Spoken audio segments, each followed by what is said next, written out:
Good afternoon, or morning, or night, or wherever you are in the world, the wonderful wide world of Tottenham Hotspur. This is THFC Till I Die on what's called a Premier Saturday, but it's not really. There's only two Premier League games today.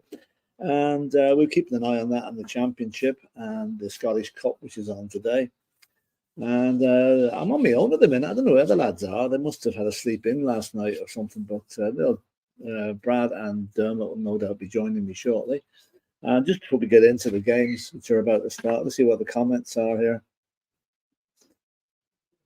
Martin 958 is saying, "All hail the mighty Vale." Yeah, a pity you've lost Andy Devine. He's gone to Plymouth Argyle, which is a shame for Vale because he's done very well for you. Simon Cohen is saying, hiya Simon. Any news to update, please?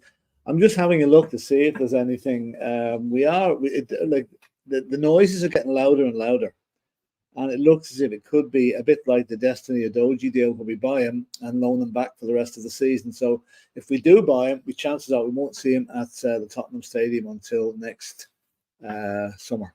But here's hoping. The guy is supposed to be a really, really good player.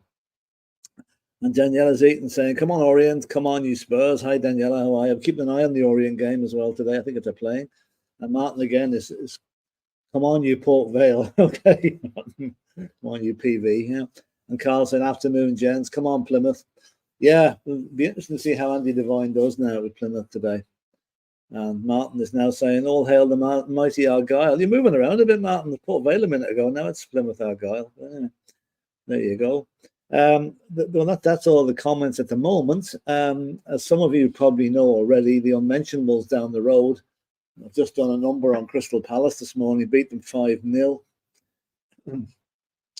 which I think, as a reasonable guess, could be the end of Roy Hodgson at Palace, because they can't keep losing matches like that, especially the teams like Arsenal. So I would say, if I had to take a guess at it, I would say Steve Cooper, the ex-Nottingham Forest manager, will quickly be installed there once Roy gets his P45. And let's face it, it's probably the last club he will manage, because he's a great manager, but he's getting on a bit now. I think time to hang up the boots and go and relax and enjoy his retirement. Also, we'll see what happens there. And I think one other game I was watching at the end of the game in the Championship earlier there, with Swansea and Southampton. And I mean, Southampton have now gone 20 league matches unbeaten, which is a club record for them.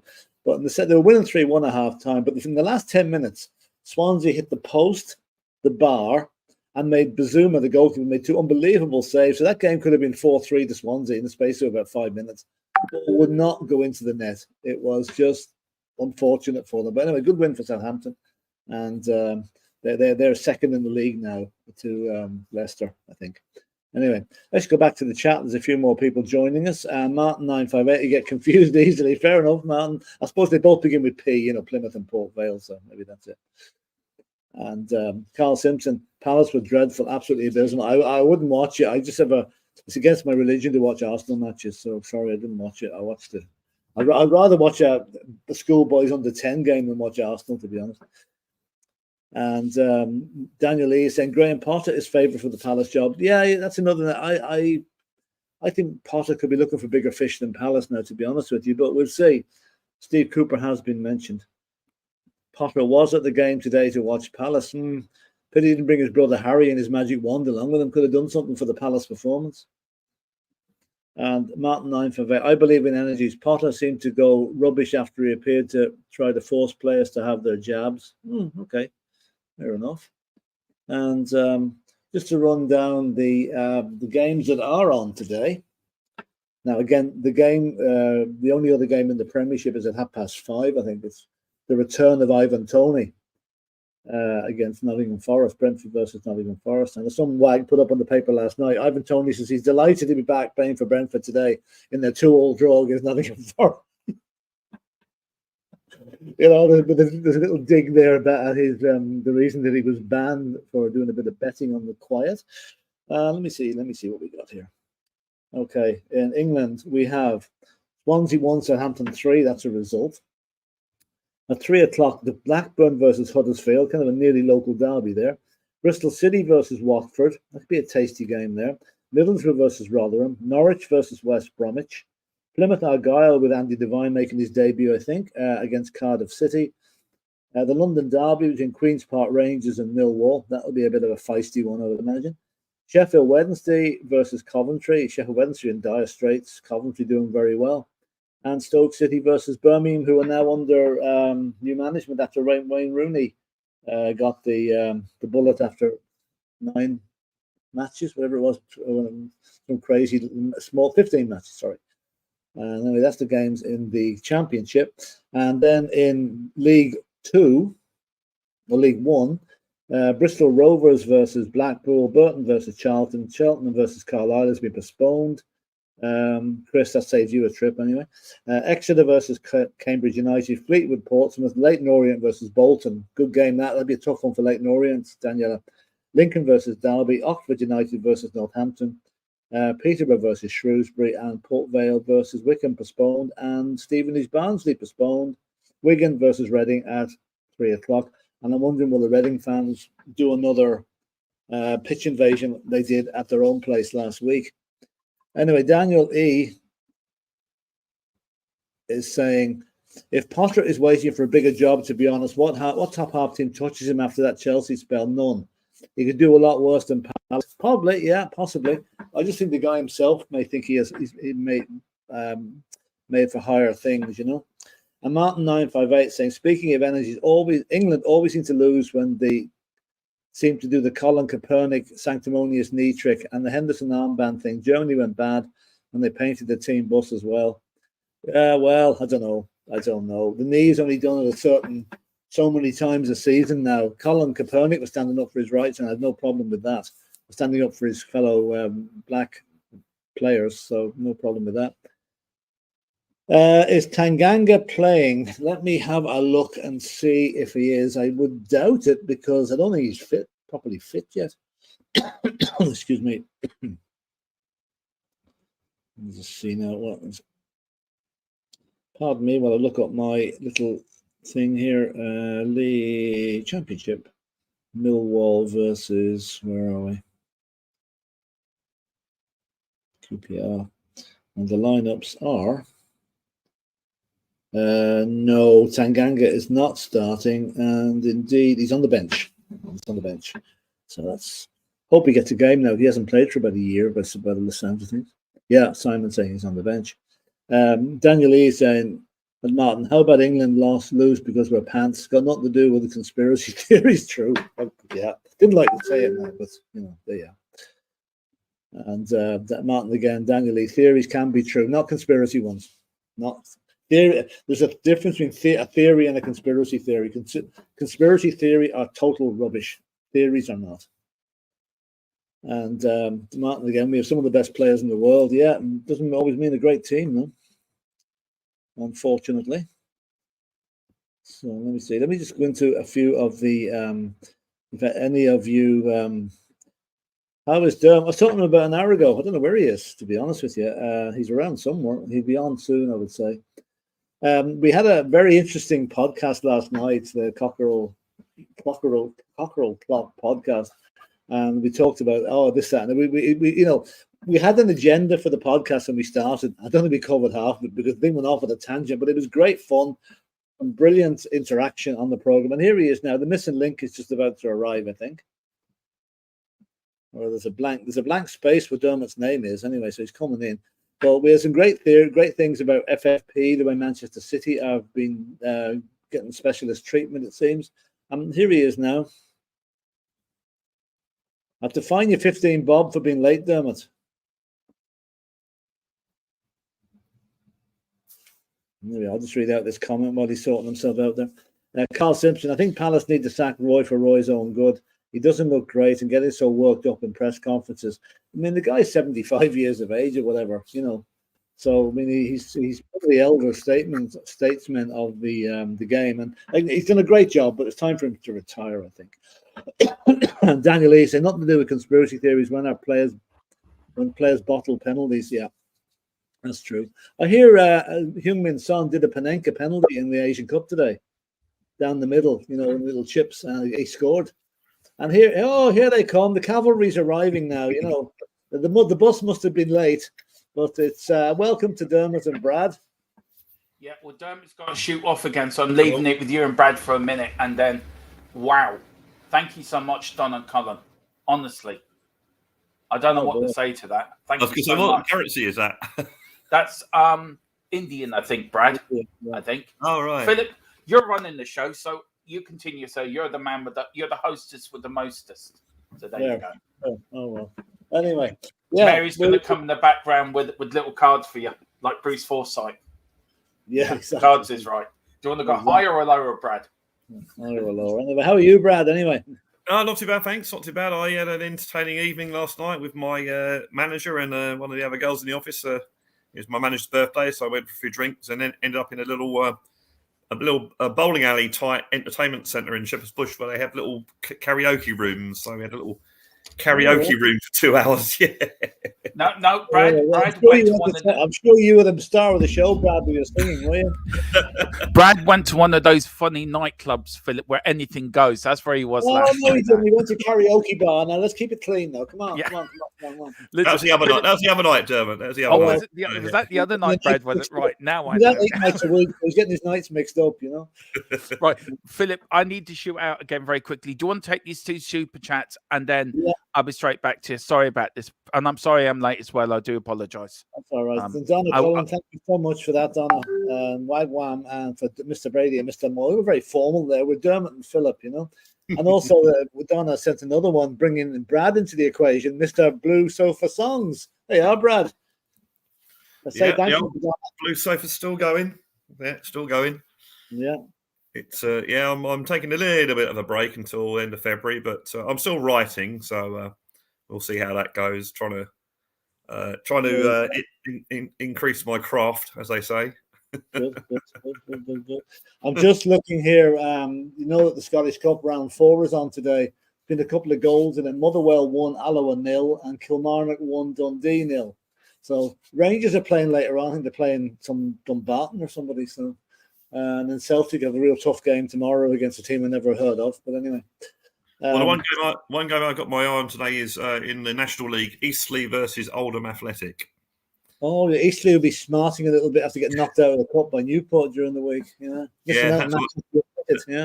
That's one of those two that I wanted in the cup for Spurs, but we went. Yeah, look what we got. We couldn't do any worse than that. Anyway, no, as I said, we Manchester City get to score a goal at our stadium, so Well, I personally think we can win, but whether we win or not, that's who knows. I don't know. I know that we can win. I don't like the fact that when you have a really good run against the team, it has to come to an end at some stage. Yeah, that's true. And we're not. It's not like we've been beating, I don't know, Eastleigh or Newport County 5 or 6 times in a row. We've been beating Manchester City 4 or 5 times in a row. So that's the only thing that does worry me, that run will have to come to an end at some stage. But we've got a team good enough to beat Manchester City. We just have to play our best. And we also have the very possibility that James Maddison will return on Friday. I saw that, yeah. I saw that. They've got De Bruyne back. We've got Maddison back. Yeah. And it'll be interesting to see what sort of team City put out that night, because they put a strong one out in the last round against Huddersfield. So, the chances are it'll be a full-strength City team, but we need to be full-strength as well, obviously. Yeah, I think Guardiola will probably want to win that game just for the fact that we do keep beating them. Yeah, I think I think he'll. I don't think he'll take the FA Cup as seriously this season as he did last season, but I think he'll take that game seriously because it's a game that they haven't won in many years. So yeah, it's going to be a cracking game. I'm just really annoyed it's on a Friday night. That's anything that there's a good side and a bad side. Bad side of Friday night. I don't think Friday night's in football, honestly. No. But the only good thing is if we have a good result, that's the game out of the way for the weekend, and I can relax and enjoy the rest of the weekend. That's true. And look at all the other fans suffer. If they lose, then you can sulk for the whole weekend like the rest of us, Yeah, exactly. Yeah. Especially as our next game is on the following Wednesday night against the Tony Brigade of Brentford. Tony's going to be back. interesting to see how he gets on now today after 8 months out. And, yeah, they're all having a go at him for his interview, aren't they? Yeah. It's a bit double meaning, really. I wouldn't. Yeah. If I was a Brentford fan, I wouldn't be that confident whether he's going to stay. No, me neither. Having said that, I don't think I want Tony at Tottenham. No, I don't want him. No, I just think he might be a bit disruptive in the dressing room. I've got nothing to base it on other than the fact that he's been done for gambling. So, well, you know that Ange won't take any prisoners as regards attitude and look what he's done with Jed Spence. Like of all the players in the squad that he took over, Jed Spence is the only one didn't make the grade. Yeah, and now look at him. He's never played for Tottenham again. He's gone. And you got, if you read between the lines of the Leeds manager when he released him back to Tottenham, you thought there was there's something not right there, but with that player and his sort of attitude. But again, we're not on the training track. We don't know, but going by what we've heard. I just wish Tottenham would start selling some players rather than loaning them out all the time.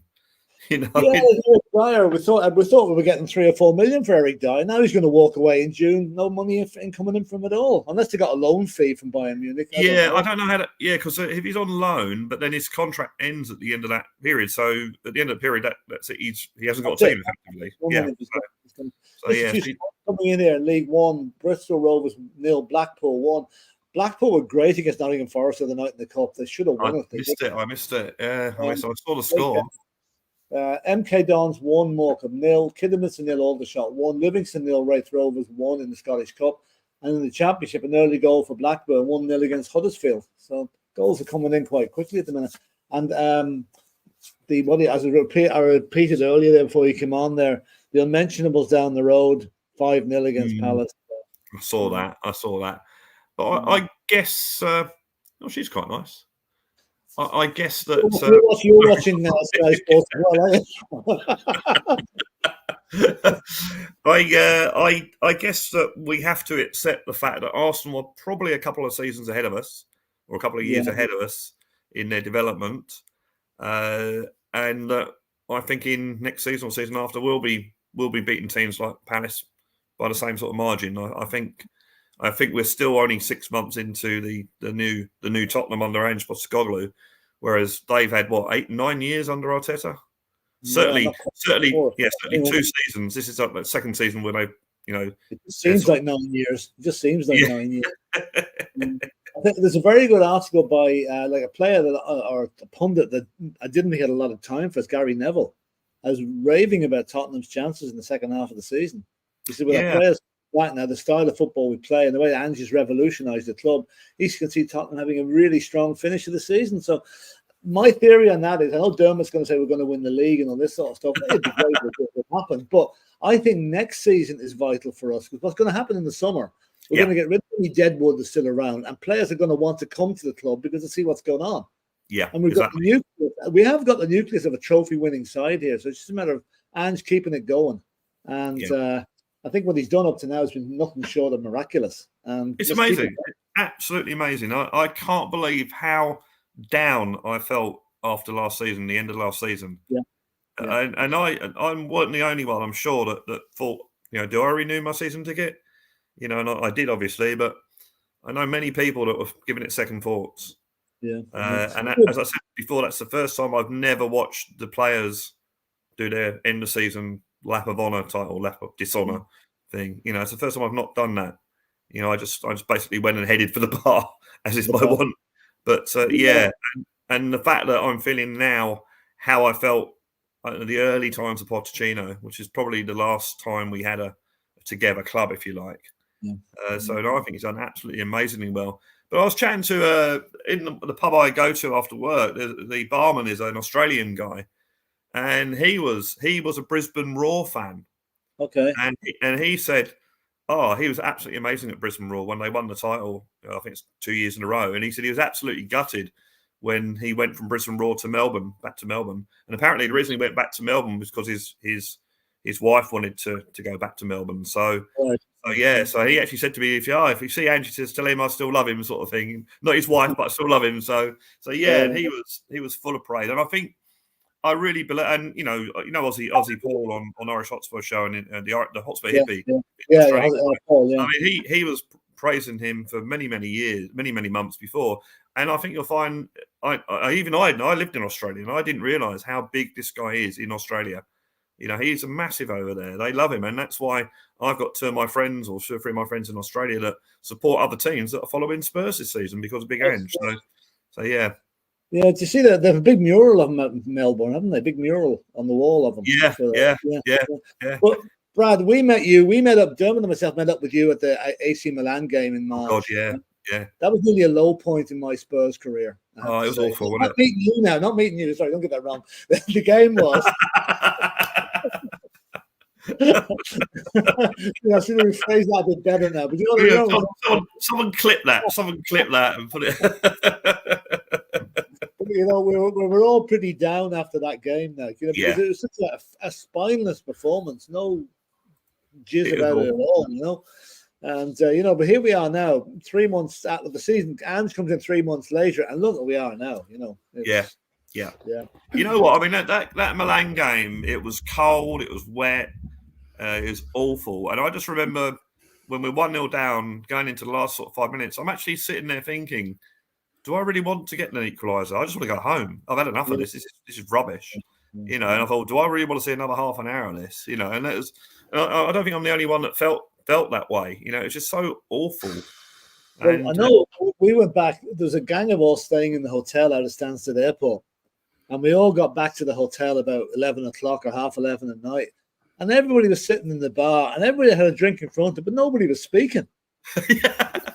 Looking at each other, so what do we say about this? This is just pathetic. I tell you what happened.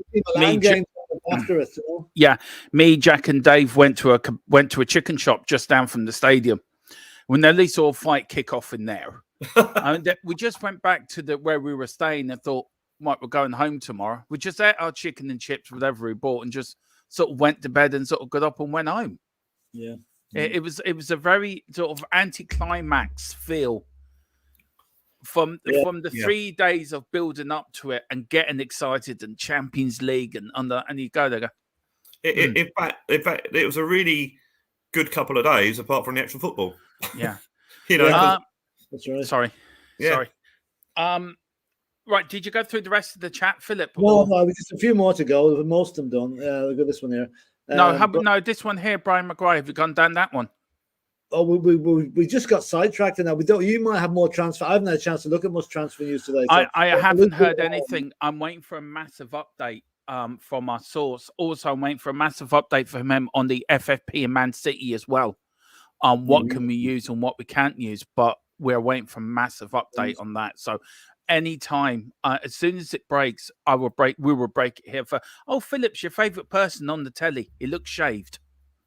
Look at him. Yeah. Before you mention him, I see Plymouth have got a goal, 1 down to Cardiff on Andy Devine's debut. Yeah. Barrow 1, Crew 0. Morton 1, Montrose 0 in the Scottish Cup. And Watford have just taken the lead.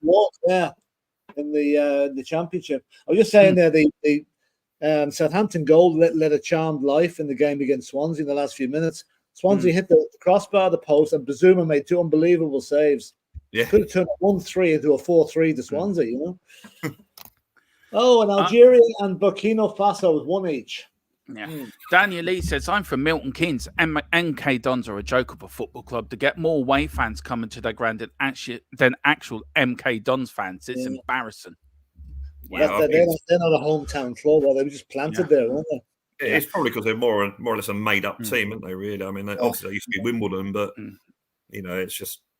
I know. Actually, I used to work with a guy who was a Wimbledon season ticket holder, and he actually followed the original Wimbledon when they became Wimbledon AFC, when they broke up. When he didn't go to Milton Keynes, he just basically went back to following the original Wimbledon.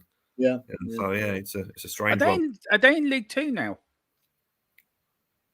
Or League 1? I know they're both in the same division, aren't they? MK Dons and the AFC Wimbledon. I think they are. Matthew, hello, comrade.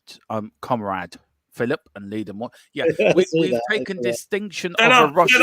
The Communist Party. We've taken a very Russian feel on this channel somehow. So we have to introduce our mate down below, Brad, who will be now named as Brad Boris or Boris Brad. Oh no, please no! Don't link me any name like Boris. No, please. No, not Boris Yeltsin. You don't want to be linked to him. No, I'm thinking Boris Johnson. No, I'm not thinking of Boris Yeltsin, who liked to drink and dance around women and slap and sit on planes in the international airports and not come off the plane because he's too damn drunk to come Yeah, but I think to be honest with you, Dermot, and I'm speaking for myself personally, I think there's a difference between getting drunk and dancing around and getting drunk and dancing around being a complete wanker. So, which Boris Yeltsin was. So, I mean, that's the difference. I think, tell you, Boris Yeltsin for me, right, as a kid was comedy gold. You didn't know, right? As a teenager, you loved him because you didn't know. There he was in the start of the 90s, waving the Russian flag when the people may not remember, but there was a coup in Russia in 1990 to get rid of Gorbachev. There's a very good documentary on YouTube, and Yeltsin saved the day basically, and he came into this big white hope of turning Russia into a modern society, a modern country with modern values, and all he did was drink vodka. That was all he did. And he came to Ireland once, Brad. No word of a lie, Philip, you know this as well as I do. All the Irish dignitaries are at the end of the plane, right, waiting for him to come off. They must have stood there for about 2 hours, Philip? 3 hours? Yeah, a couple of hours. And he's on the plane, paralytically drunk, can't even get off the plane, right? And then they said, well, the tour's been cancelled and flew off again. So he blamed the security staff for not waking him up. I'd say if he put a bomb next to his bed, that wouldn't have woken him up. No, so okay, we'll have to here's something for you. If we were a Russian party, what would Brad's Russian name be? So there you go, lads. And it can't be Bradsky because ski is Polish. It's not Russian. So we've got Gorbachev in the corner there with the glasses on. We just need to get a big red marker on his head. So there's Gorbachev. I don't know. I quite being called Lennon because you got the Beatles influence as well. So Lennon, Brad Lennon. And I'll take Yeltsin. All right, I just take it. All right, I will take it on the chin. But Philip, there is a bit of Gorbachev about Philip, don't you think, Brad? Well, just as long as you don't say there's a bit of Putin about me, that's all. Here we go. We've got this one's from Matthew, by the way. I don't know if you'll take that as a compliment, Philip. Oh no, Slava Vivian. Oh no. Well, I will tell Matthew, you just one thing: anybody that ever criticised Stalin was never heard of again. So I'll leave it at that. I will tell you, he is the only world leader to stop the German to actually the amount of. There's that again. Yeah, I don't know what it is. That little noise is normally because I get the stream. No, we're having it last night. I think it's on your computer, Philip.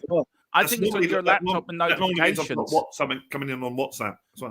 I reckon it's off your. But I don't know. I was thinking I close it. I haven't even got WhatsApp open on my laptop at the moment. Well, when I got it on the screen, and when you sent me the link, it went did that sound. So I think it's probably my WhatsApp on my PC, my laptop. I have my notifications off muted on my PC, so I do for most of them actually. That's the first time it's happened today now. But anyway, go on, carry on. Okay. We've got Dermot, the Austrian painter, all hell Barney. Yeah, we got a hell Barney. Big up Barney. Oh dear. Is the Palm Hod notifications now, Brad? Now come on, be clean, Brad. We've got great, another sex party to go to next week. Brilliant, love it. Big up to you, Brad, for actually embracing it. But you got to embrace it, Brad. We've got Philip Garbage Chuck. Sorry, the Pope was talking about sex and wanking the other day. In between the lines, anyway. He was saying that is that a new YouTube channel, by the way? No, he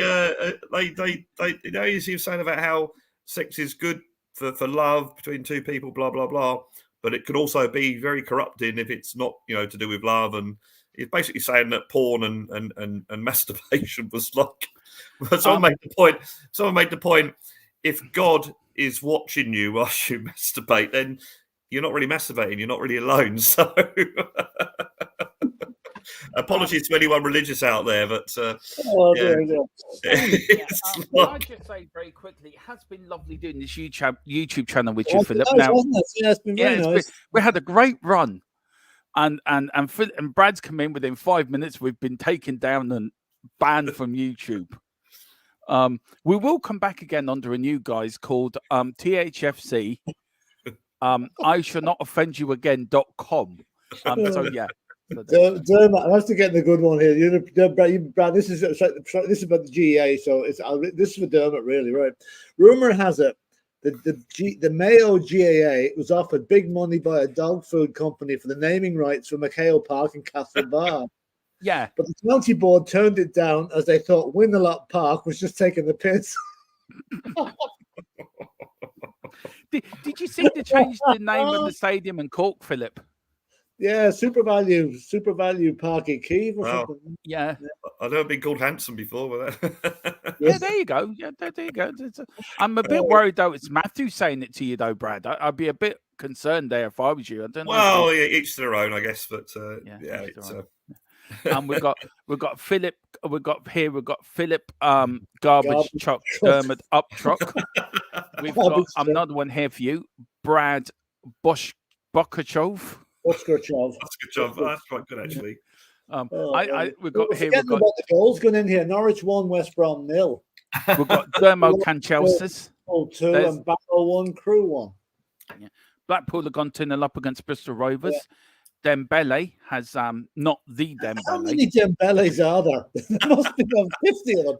Do you know what? Guys? It makes me remember the Only Fools and Horses episode when they're in France and there's loads of Uncle Alberts about. Yeah, I wonder if that's the same thing with Dembele. He goes to a pub and he just sees everyone that looks like him. We've got another one for you here, Brad. Where is it now? Here we go. That's one for you now from Dragon D's Nuts. Be back in 1 second, lads. 1 second. Philip's now, even though it's something here, Brad. Philip keeps coming up with Manchester. He's now Bobby today, so we have to call him Bobby. We have to call him Bobby. Actually, I'm gonna. Shall I change his name on these YouTube thing to Bobby Brad? Shall I? Yeah, I'll do it.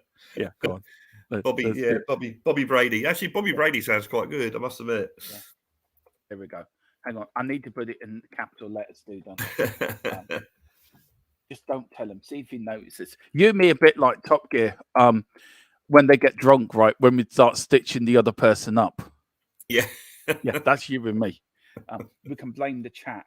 Going back to the football, is that that's a big Welsh derby, isn't it? Newport versus Wrexham. It is, yeah. Yeah. We got another one here. This is for you, Brad. Good luck. Oh dear. I don't know why do people tune into us, Brad? Because they know they're going to get a laugh, they're going to get a joke, and know we're going to take the piss out of one another. Basically, we're Top Gear of the YouTube world. You, me, and Brad. Well, I actually got beers in for last night, because I didn't know I was going out after work, so I've now got enough beers in the fridge to bloody feed an army. So that's all right. So by 1 o'clock tomorrow morning, you should be swinging by the I might cheat. Have one after my my cloudy lemonade. Why not? If we were Top Gear, here's a question for you guys. If we were Top Gear, which one would we be? Who'd be Jeremy Clarkson? Who'd be Richard Hammond? And who'd be James May? So I'd rather be James May out of them, to be fair. Yeah. Now, I'm leaving it up to the chat. Right, this is a bit of fun. But if we were Top Gear, as we've changed Philip's name, of course, Bobby Brady, because he's now been called, which one would we be, guys? So let you pick. You come up with I can't wait to Carl Simpson, what his answer is going to be. East File have gone 2-0 up against Peterhead in the League Two.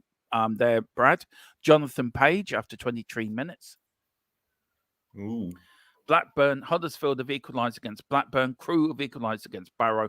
And Blackpool have gone 2-0 up against Neil. There you go. That's the police after Brad, after doing the Royal Train robbery. I was watching a bit about that this morning, actually. There you go, Bobby. How are you?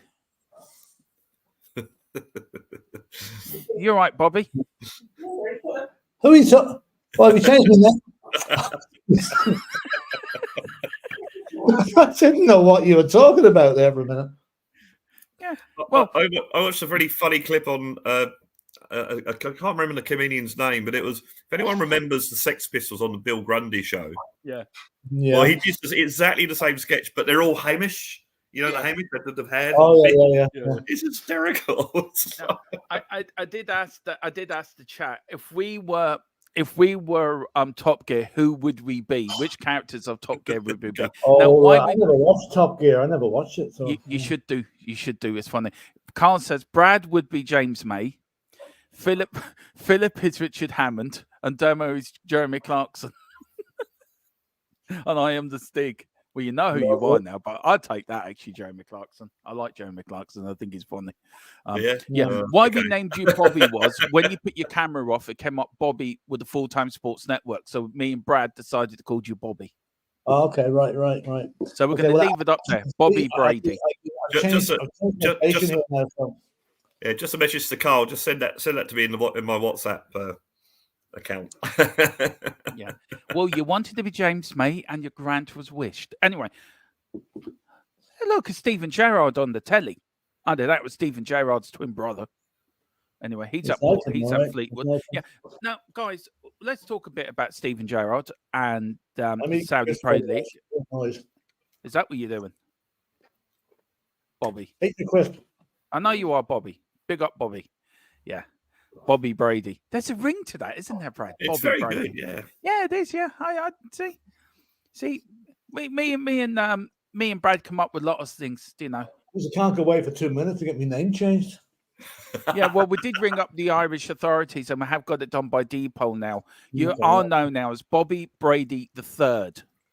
So there you go. Well, there was a show that I used to be on for a person that will remain nameless for obvious reasons. Who used to have he used to give you between 1 and 10, and you picked a number, and he had a load of names. Yeah, and that was the name that you got for the sort of shows. Yeah. As I said, I'm not mentioning the name because he's a bit persona non grata at the moment. But you mean Lord Lucan? There's a guy's been sent off at Gateshead called Reagan Booty. Wow, brilliant. I've just changed it back now, Philip, to your normal name now. He probably got his first yellow card. The referee goes, "What's your name?" He goes, "Reagan Booty." Oh, don't take the piss. You're off, mate. Second yellow. Yeah. Stephen Gerrard, guys. Now I was watching a bit. I'll start with you, Philip, on this, and I go to Brad. Look, I was watching a bit of Jim White and Simon Jordan yesterday morning, and it was a case of he's been rewarded for failure.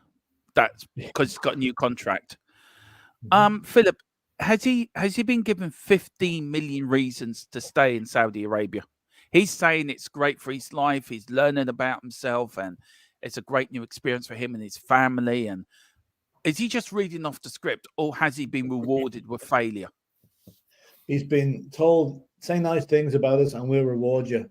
What you say may have no relevance to the truth at all, but we'll just pay you to talk bullshit. Because if you look at what Emerick Laporte, the ex-Man City player, has said, he is totally regretting going to Saudi Arabia. He's come out and said, nothing is as we were promised. Nothing is as it seemed. Promises have been broken.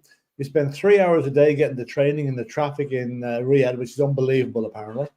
And he says, no, he said, if he had a chance, he would never, the last 6 months again, he would never go to Saudi Arabia. So that's the truth. Gerrard's been paid to tell a lie. Yeah, and also Henderson's come back, hasn't he? He's come back. Yeah, he's gone to Ajax. Yeah. That Henderson never got paid for the time he was in Saudi Arabia as part of the deal that he's come home on. Wow, that's interesting. Yeah. What's been clipped here? Somebody want? Oh, you weren't here. What you weren't here? You weren't here. Basically, Philip was saying when you guys come over for the AC Milan game, and he sort of said, "Oh, I came over and we met up with you, Brad. It was probably the worst day of my life," or something to do with that. I tell you one thing: the meeting you, Brad, was the best day of my life. Well, that was the highlight of the day because it was We were so depressed after it. You know? For me, Brad, the funny thing was me and Philip were waiting outside the stadium, right? We were talking about going in, weren't we? And the fella couldn't get the gate to open. And there was a fella behind us going nuts. His zapper machine wasn't working. It pinged the card. They never do. They never do. Those things never work. Bournemouth have QPR have gone 1-0 up against Millwall. I don't know if that's in the stands or on the pitch. I don't know who's winning that one. And Bournemouth have gone 1-0 up against Burnley, and Steinhouse Muir are 1-0 up against Strand. That sounds something like a stingray. If you live in the Shepherd's Bush area, you want a bit of entertainment, then go to it used to be O'Neill's Bar. I think it's called the Syndicum Social Club now. Go to that pub after the game, because that's normally where the away fans go. So that people are Millwall fans. In other words, you'll not be there tomorrow morning. Apparently, there's a massive sign awaiting demolition. At 5 o'clock this evening. Yeah. Please, hard hats are given to you as you walk into the pub. Martin says Saudi League will collapse under the weight of its own. Do you agree with that, Philip and Brad? Yeah. Do you think it will collapse under its own? It's a league that I don't think anyone other than the people in Saudi Arabia got any interest in whatsoever. Yeah. You know, can you name any teams? I can't. You know, I had. Etihad or something. Yeah. No, that's the Man City Stadium, Philip. No, but Al Ittihad. They're all called Al something or other, you know. That's the Man City Stadium. There's such a load of gangsters out there. There's one that haven't got one called Al Capone. The Man City Stadium's called Al Ittihad. That's the Man City Stadium. Yeah. It's called what do they call it? It's called the cheating capital of UEFA. Well, we know that. Yeah. Plymouth have equalised, by the way. So, I didn't mean to interrupt. No, it's okay. Bonnie Rig Rose, Furcock is 1-0 in the South in the Scottish Cup. Aldershot have gone 2-1 up against Kidderminster, and Bournemouth are now 1-1 with Burnley. Philip, we were going to talk a little bit about the FFP and you understanding it, how it works. Do you want to go? Do you want to get that graphic up and you explain to people, because it is quite so people would then understand it. So let me bring it up. A lot of work went into this. A lot of technical work went into this. How this works. Philip was on the phone to the Premier League all day yesterday. He really was. Brad was talking to Manchester City, got nowhere. He was on the phone for 10 hours and he was still on hold. Apparently, they were waiting for somebody to come back and put 10 pence into the meter, but they were still waiting. Before we bring this graphic up, Brad, I want to start with you. We're all here on a Saturday watching the football scores because we love football. Like you got Spartans lose 2-1 to Hearts in the 4th round of the Scottish Cup. Do you know, you got Blackburn 1-0 now with Huddersfield, with a Sky reporter who looks a bit like a famous movie star reporting on it. Arsenal, don't know I can't believe they beat Palace 5-0. That went my Palace prediction down to Swanee. And then you got Man City, who are in a different league to themselves, can do what they want, say what they want, pay what they want. Is football lost its soul? I think it's probably started to lose its soul many, many years ago, but it's just basically the modern world happening to football. That's happening everywhere. You look at what's happened to football, you look at what's happened to cricket, and sometimes it's for the good. I think what we all, I personally didn't like what Kerry Packer did to cricket back when that started, but then it became absolutely brilliant. So things are changing. I think unfortunately, money means a lot in this world. We're very money centric, and when a team like Man City gets new owners with loads and loads of money and can literally buy the league.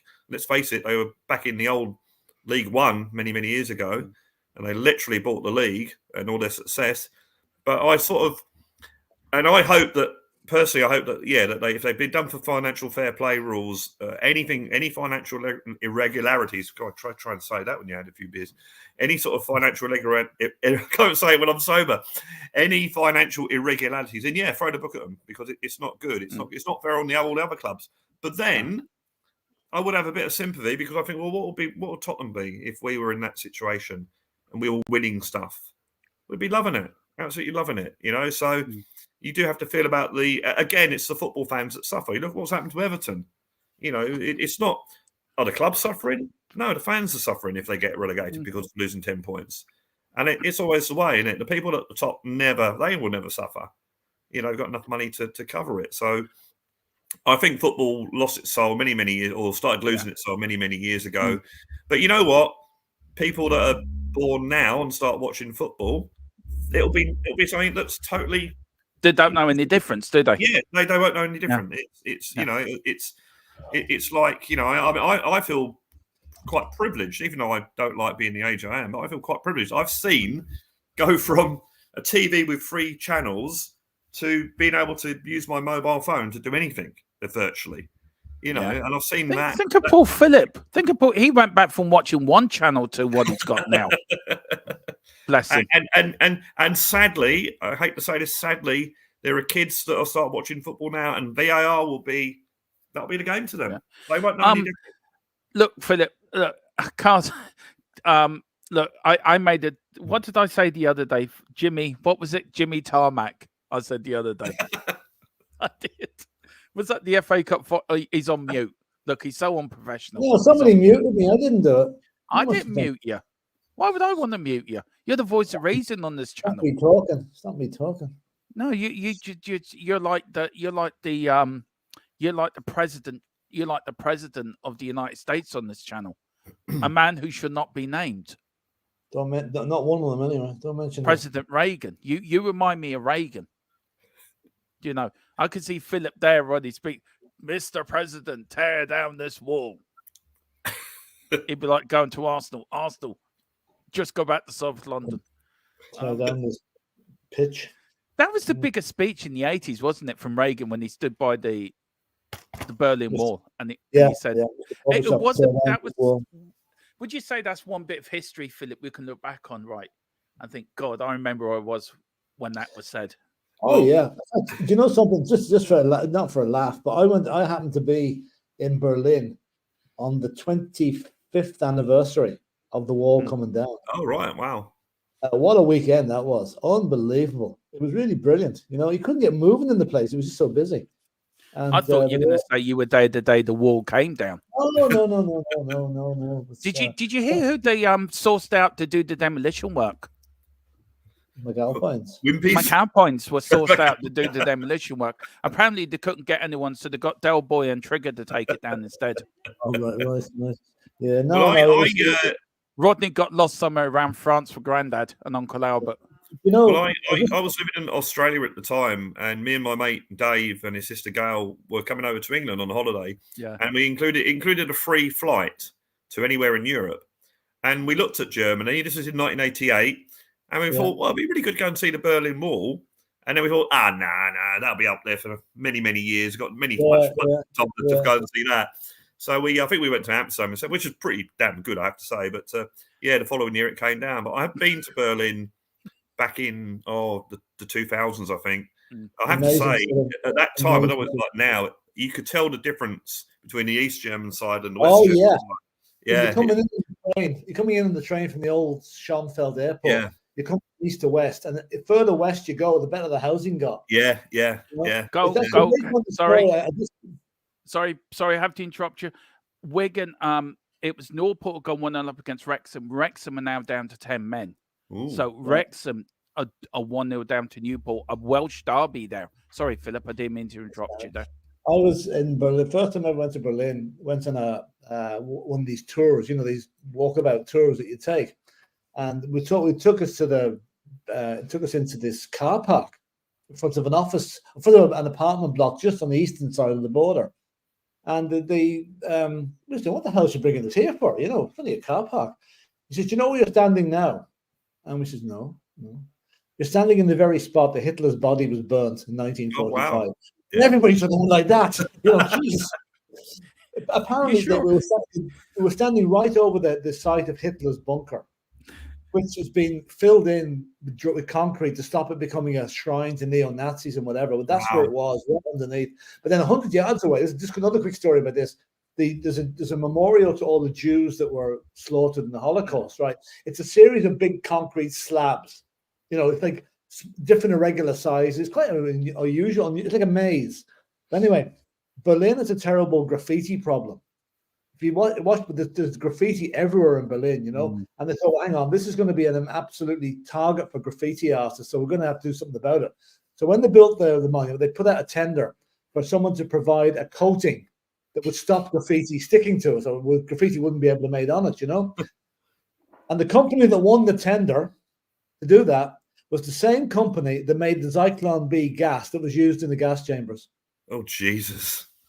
My God. And that is a true story. That's a true story. Wow. You Wow. know, that's Well, what I love about Berlin. There's so many stories of that going around, you know. Did you go to the Anyway. to the Berlin Wall Museum? Yeah. Yeah, that's pretty interesting round, yeah. Anyway, back to the football.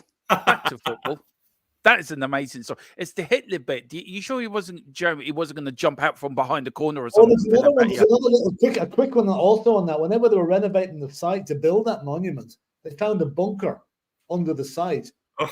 And it turns out that was Heinrich Himmler's bunker. So Heinrich Himmler's bunker is now underneath the Jewish monument. Oh, I know. I must admit, when we walked past the main mosque in Berlin, and that had like an armed guard, like literally a tank outside it. Yeah. Big up to 7SC. Big up, fellas. Big up 7. Hope you're doing well. Near Shafton. Government crack consists in full cause unity. Its power lifts go out. Walls come tumbling down. Yet they do. Yes, they do. Yes, they do. Yes, they do. Yes, they do. Hey, it's an old Style Capsule song, but written by Paul Weller. Hitler was an artist too in college. That's what I don't know why I just read that out. He was a house painter. Yeah, so. and the Stasi Museum. Yeah, that's East. Yeah, that's East Berlin Police. Yeah. Wasn't Freud's dad in the Stasi or something? You ever Stefan Freud? Yeah, I'm sure there was something. He was East Berlin. He was from East Berlin, all right. Yeah. Anyway, back to football, lads. Everyone asks about the football. Either that or he's saying he's taking the piss out of me. Yeah, I was about to say, back to football, please. We talk about everything with this channel, so you know. Yeah. No, PHILLIP is our political analyst of world politics.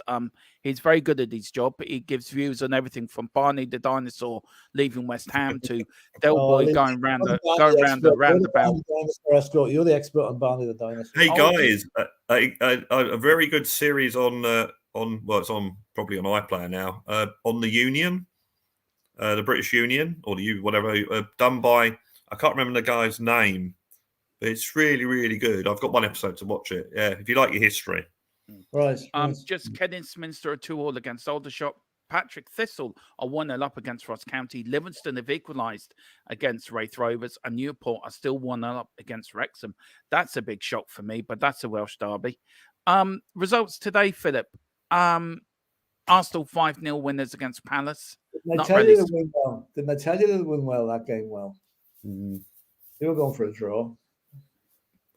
I think they're doing what we're going to be doing in the next couple of seasons. I think is winning those sort of games well. And also Southampton won 3-1. Portsmouth are 1-0 up against Fleetwood. That's a record for Southampton. 20 league wins without defeat. Yeah. That is why Barney is our leader. All hail Barney. God save the father. Oh, fair enough. Billy Bragg, which side are you on, boy? What's the point? I'm not even bringing up that comment. I'm sorry. I'm not even going to bring it up. Do you see it there, PHILLIP? No, hang on. Don't bring it up, though. No. Matthew, has any of you all been to Russia? Well, funnily enough, PHILLIP has. He went there with Ireland, and PHILLIP walked around Moscow pretending to be sheep. And every time he went by a police, a guardie over there, he just did sheep noises. So, yeah. Brad has been. Brad went there as a cockerel, pretending he was chirpy. This is a picture for Neil. A picture for Neil Shafton. Sorry. That's me chatting to Billy Gragg after his Adelaide gig in 1984, I think, or 1985. I'll tell you one thing, Brad. Don't take this as offensive, but you haven't changed at all. You're still as young now as you looked then. And we all used to wear, not for any, I know we're not supposed to wear red, but we always used to wear red Harringtons. We also be big Redskins fans, which is another band, by the way. But yeah, so we all had red Harringtons. Yeah, he is. Yeah, very amiable. Coventry are 1-0 up against Sheffield Wednesday. Damn. Peterborough United are 1-0 down to Shrewsbury. Philip, question. I'll start with you on this, sir. Question is, the most pointless winter break ever. What one lot play one week and the others played the week after? Yeah. They should have took it all in one hit, but I suppose they couldn't because of the FA Cup replays, so it was just time that it's the only 2 weeks they could do it in. And it's a help for some teams, all right, but not for others. And I think they should have closed the whole thing down like they do in Germany. But I think from our point of view, it's good that our players get a rest and that we've got a lot of injury problems.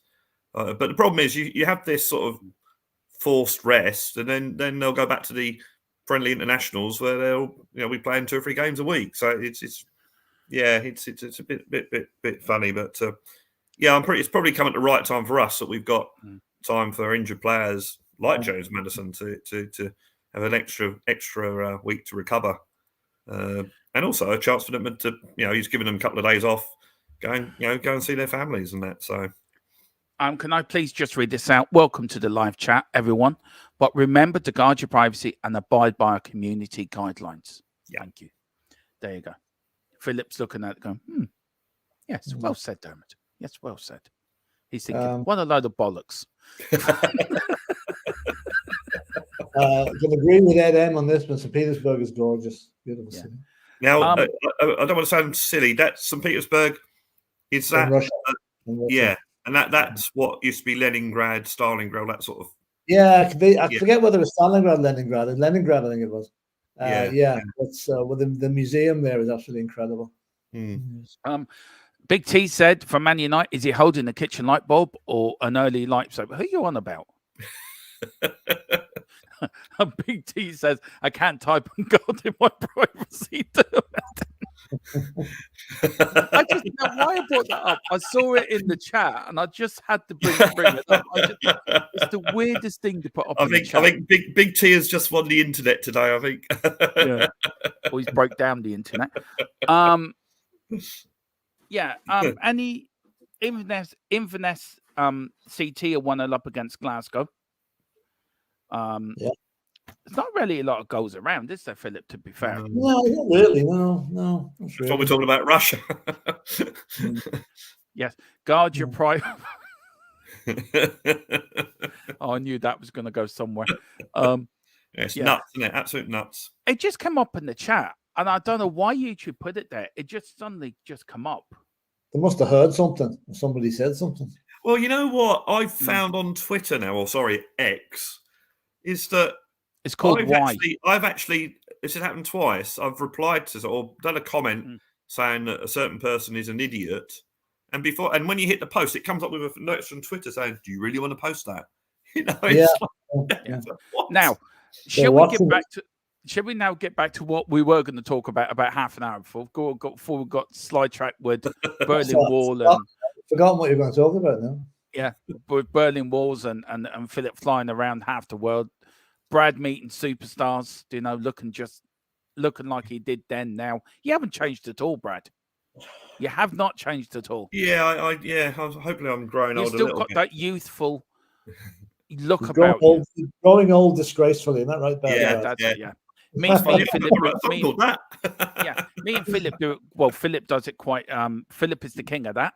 I'm growing on disgracefully. He really is. He's just the master. So we're following in. You're the blaze. You're the man that's blazing through all these, breaking the walls down for the likes of me and Brad to follow in your slipstream, Philip, to be fair. Whatever. Yeah. We're going to have T-shirts made of you when I'm 60. We're gonna actually have a bank holiday called the Philip Brady Day Off. There you go. Well, I've termed my next birthday is my Sergeant Pepper's birthday. What, 64? Right. Yeah. You seriously 64? Yeah, in August, yeah. You don't look at that. You don't look at. Thank you. Are Thank you I don't shitting feel it. me? Well, sometimes I do, to be fair, but Are you definitely shitting me? Are you being serious?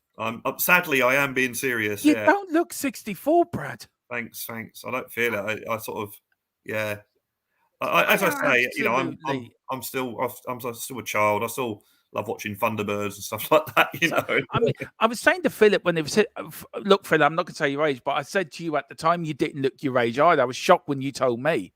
Do you know? So but listen, I mean, it's only a number now. It's only a number now. I look 90. I admit that. Well, you've got, you know, this is your last leg. Nowadays, geez, life's for living, you know. That's what I look at. The problem is, guys, now you guys are all you know, married or with partners. The problem is when you're single like myself, you age, but the girls you fancy stay the same age. That's the only problem. Look, Brad, it could be worse. You could be Paul Merson.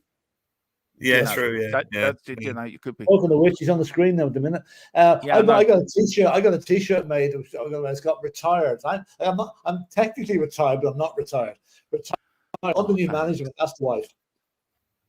I'll see the wife. The point? Yeah. What's the point? Thought I was 60. Well, I'll take that. It's very kind of you. I'm 47 next month. Thank you, Ed M. Thinking I'm in my mid-40s. I wish I was. Yeah, I did. I thought you and me were the same age, Brad. Yeah, I am literally dumbstruck by that. I'm not usually speechless, but I'm speechless. Philip has seen me speechless 3 times. But my mum, if you met my mum, if you saw my mum, if you saw my mum, she's like 88 at the moment. You'd never think she was 88. So yeah, I think it's in the gene. It will happen when Spurs win the league. Hopefully, yeah. Yeah, I mean, hopefully they'll win it in my lifetime. I think we've got a team that next season or season after will be in with a chance. If they think it's going to happen this season, don't you, Dermot? Yeah, of course it is. Do you know, you two are just behind the times. Right, now, shall we get on to this comment? This bit of the show, which we were going to talk about. Getting close to midnight here. Brad is mad drunk, just sitting on He can't stand up. So what he's got next to him, he's got a load of cushions, which you can't see, that hold them up. I do actually have a cushion behind me, but that's because I've got my back to get my back a little bit of a. Yeah. Philip is sort of there nodding off, thinking, I'll be the victim out the dining room again. So you'd be evicted out the kitchen before you know it. You'd be in my shed. I'm actually doing this for. I'm broadcasting this from Philip's shed, by the way. He just shows me a bit of bread now and again for dinner, and I have to put a sign up outside the shed door that I'm okay every day. You know, I'm alive. And then he says, "Here's a bit of bread for you." So, you know, Mrs. Brady, bless her, she gives me out dinners. Philip doesn't know, but she gives me out lovely dinners. And that's what the dinner's gone for. No, I know. Hey, you know. Anyway, Arsenal's women are beating Everton 2-1. Well, nearly finished. They're in VAR added time. Now, Philip, do you want to explain this to people? Because it's a bit complicated. You're the bank manager of your era, so you like saying no. You're in the bank that said no, where me and Brad were in the bank that like to say yes. Now, this is the contract thing, isn't it, Philip? How? Yeah. So, do you want to explain it? Well, basically, Chelsea had this thing going until recently where they'd sign players on 8-year contracts, which means the value of the player will go down by 12.5 million a year. Say it was £100 million player, it would go down by 12.5 million a year.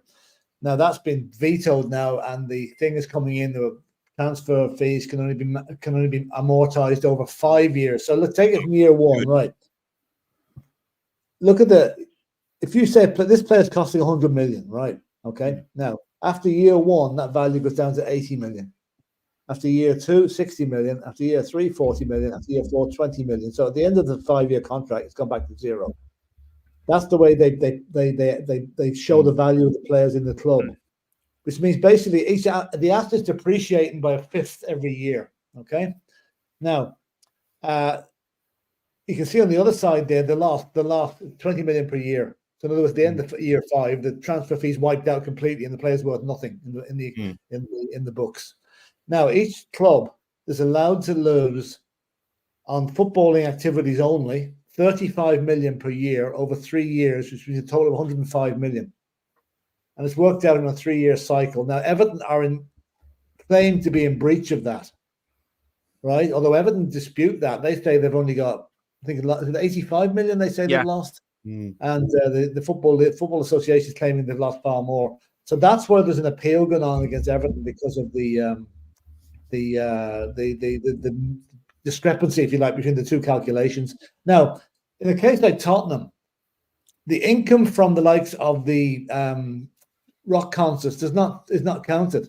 It's football only income, right? So they can listen to on the right hand side there. It says right on the left hand side, the first team and manager wages are included. The player amortization, that's what I've just described. Agents and intermediary costs and fees paid to pay off the likes of Mourinho. They're all included. How they calculate the squad cost ratio.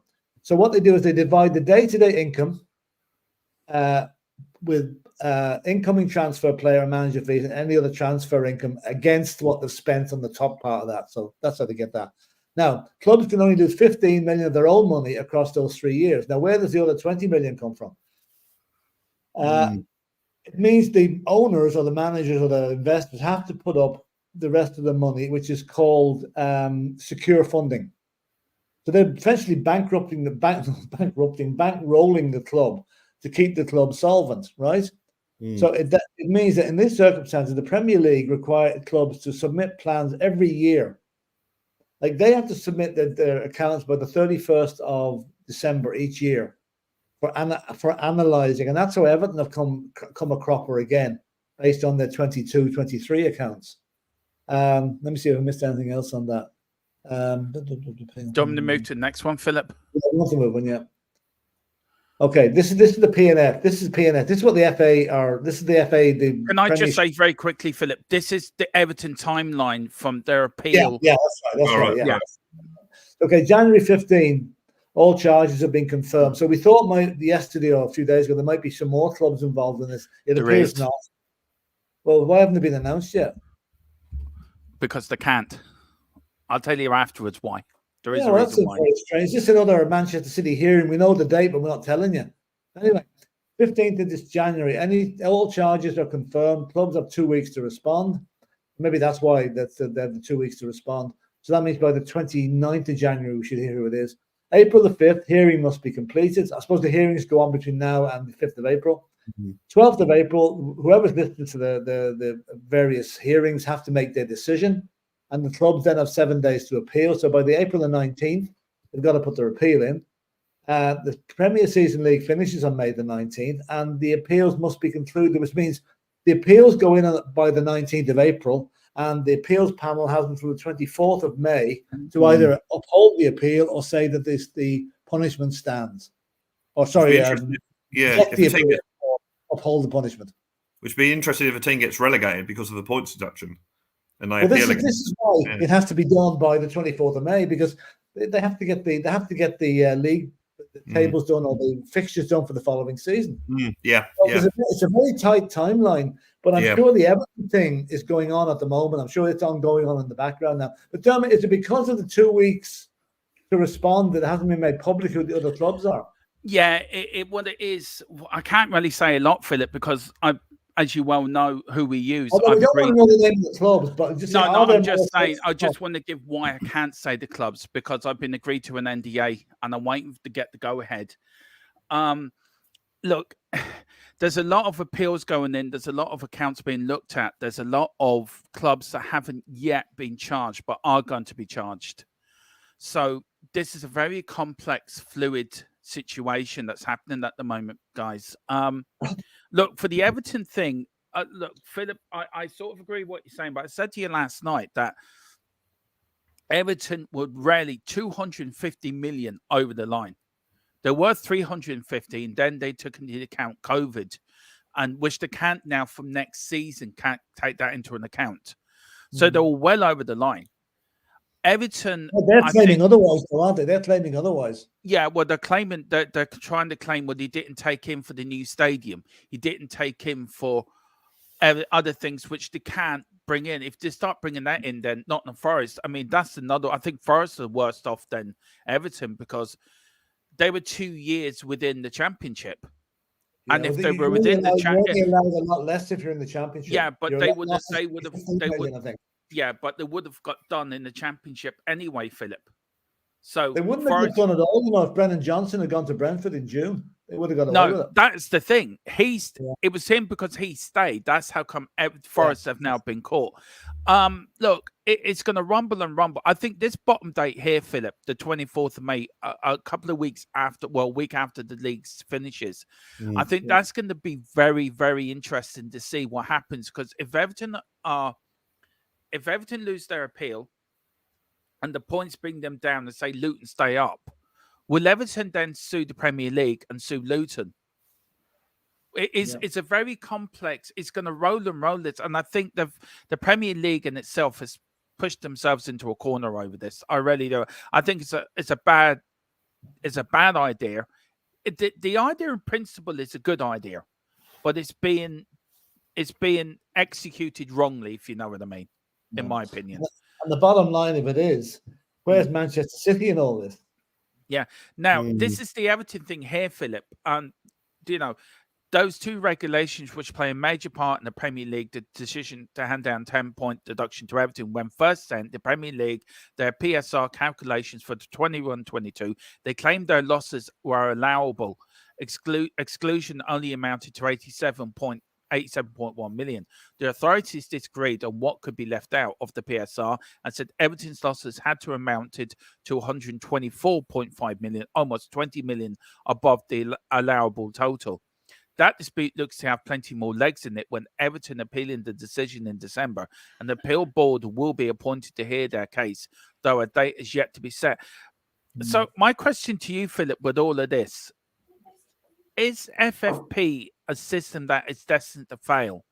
Or is it like VAR being run by incapable people to run the system? I think it's been I'll tell you what, they will have the best forensic accountants on this job. Yeah, they have to have. They will have guys that know the way around the balance sheet on this. Picking out holes and picking out. So whatever I would say, and both sides will do this. I mean, Everton are going to be at it as well because they're going to want to prove their figures are right and the Premier League figures are wrong. So the system is probably a bit unfair to certain clubs, right? Especially ones that have come up from the Championship. But I think there's a huge discrepancy there in what Everton say what the losses were and what the PL or the Premier League say is, and it's going to be up to the accountants they employ to prove to the panel that one of them is right and the other is wrong. You know. And it's until that happens, we don't know what's in the balance sheet. We don't know what's been allowed for and what hasn't. So, but I think Everton will probably push it to the limit to get to this appeal. But then the problem arises; they could be hit with a further deduction for further breaches down the road. And what are they going to do? Are they going to appeal? Even if they're successful in one of the appeals, the second points deduction could be the one that relegates them. Yeah, 2 points are definitely going down. But they could say, all right, we'll only do you 6 points. But when they get charged again, they're getting them 4 points back again. So, I mean, Brad, look, me and Philip have talked about this, haven't we, on the every day mostly this week about FOP, and we've tried to, can we make sense of it? You look at Chelsea, spent nearly $1 billion in the transfer market. You look at the likes of Man City. You look at the likes of probably Arsenal that can't buy anyone. Newcastle can't buy anyone. So my question, you asked this to Philip last night. As much as Daniel Levy is hated within the community and he'll never do right by people, I come from a generation of fans that nearly saw our club go out of existence. And I remember waking up as a teenager, do I have a football club to support in the morning? Which is a little bit different to you and Philip, who have been supporting them a lot longer, who's been through the relegations, coming back up. Do you know what I mean? Going through the rough times in the 70s and seeing look, I came along, I was 77, so I remember the 80s, but you remember the tough times in the 70s after Bill Nick left, struggling with relegation with Terry Neal, Keith Birkinshaw finally condemning us to the second division, but coming back. So do you feel do you feel that when you see Tottenham as they are now, to where Tottenham where they were, does Daniel Levy deserve credit? Also, do you just add to the question? Does he deserve credit? But also, if he was a bit more honest with the fans, what he was doing, do you think he would have different relationship with them? Yeah, I think he's. I think going on to that point, I think that he's not very transparent, and I think that's what does frustrate the supporters. I think from a financial point of view, with how the club's run, yeah, he's done a good job. You know, he's got he's got the income, lots of different income, the stadium, blah blah blah blah blah. I think it all comes down to his dabblings in the football side of it, as regards to the actual playing of the football, which involves the buying and selling of players. And I think that to me has always been my criticism. I've never criticised him for how he's got how club to be financially stable, and I'm pretty confident that the FAP won't be knocking on our door anytime soon. But it's been the and again, I've never expected Tottenham to be bidding £150 million for Mbappe or whatever. No, it's been the small little bits that we haven't paid that we could have got decent players for, but we wouldn't pay that little extra bit of money. That's always has been my beef with Daniel Levy and the way they run the club. And at the moment we're doing well. We're buying players. We're looking good. I think he's got lucky with Postecoglou. I don't think that was done by I don't think he thought, this guy's good, I'll get him in. I think we basically got lucky there as we did with Pochettino, to be fair. But it's going in the right direction at the moment, but we still have to keep our powder dry because Postecoglou said it's going to take 3 transfer windows to start getting it right. So he's got to continue to back him and get the players that Postecoglou wants. And we've seen it before. He's back managers and then suddenly stopped. So I'm sort of keeping my powder dry on that. But again, it's like most things in this world. There's no nuance. That's my favourite. That's my word of the year, nuance.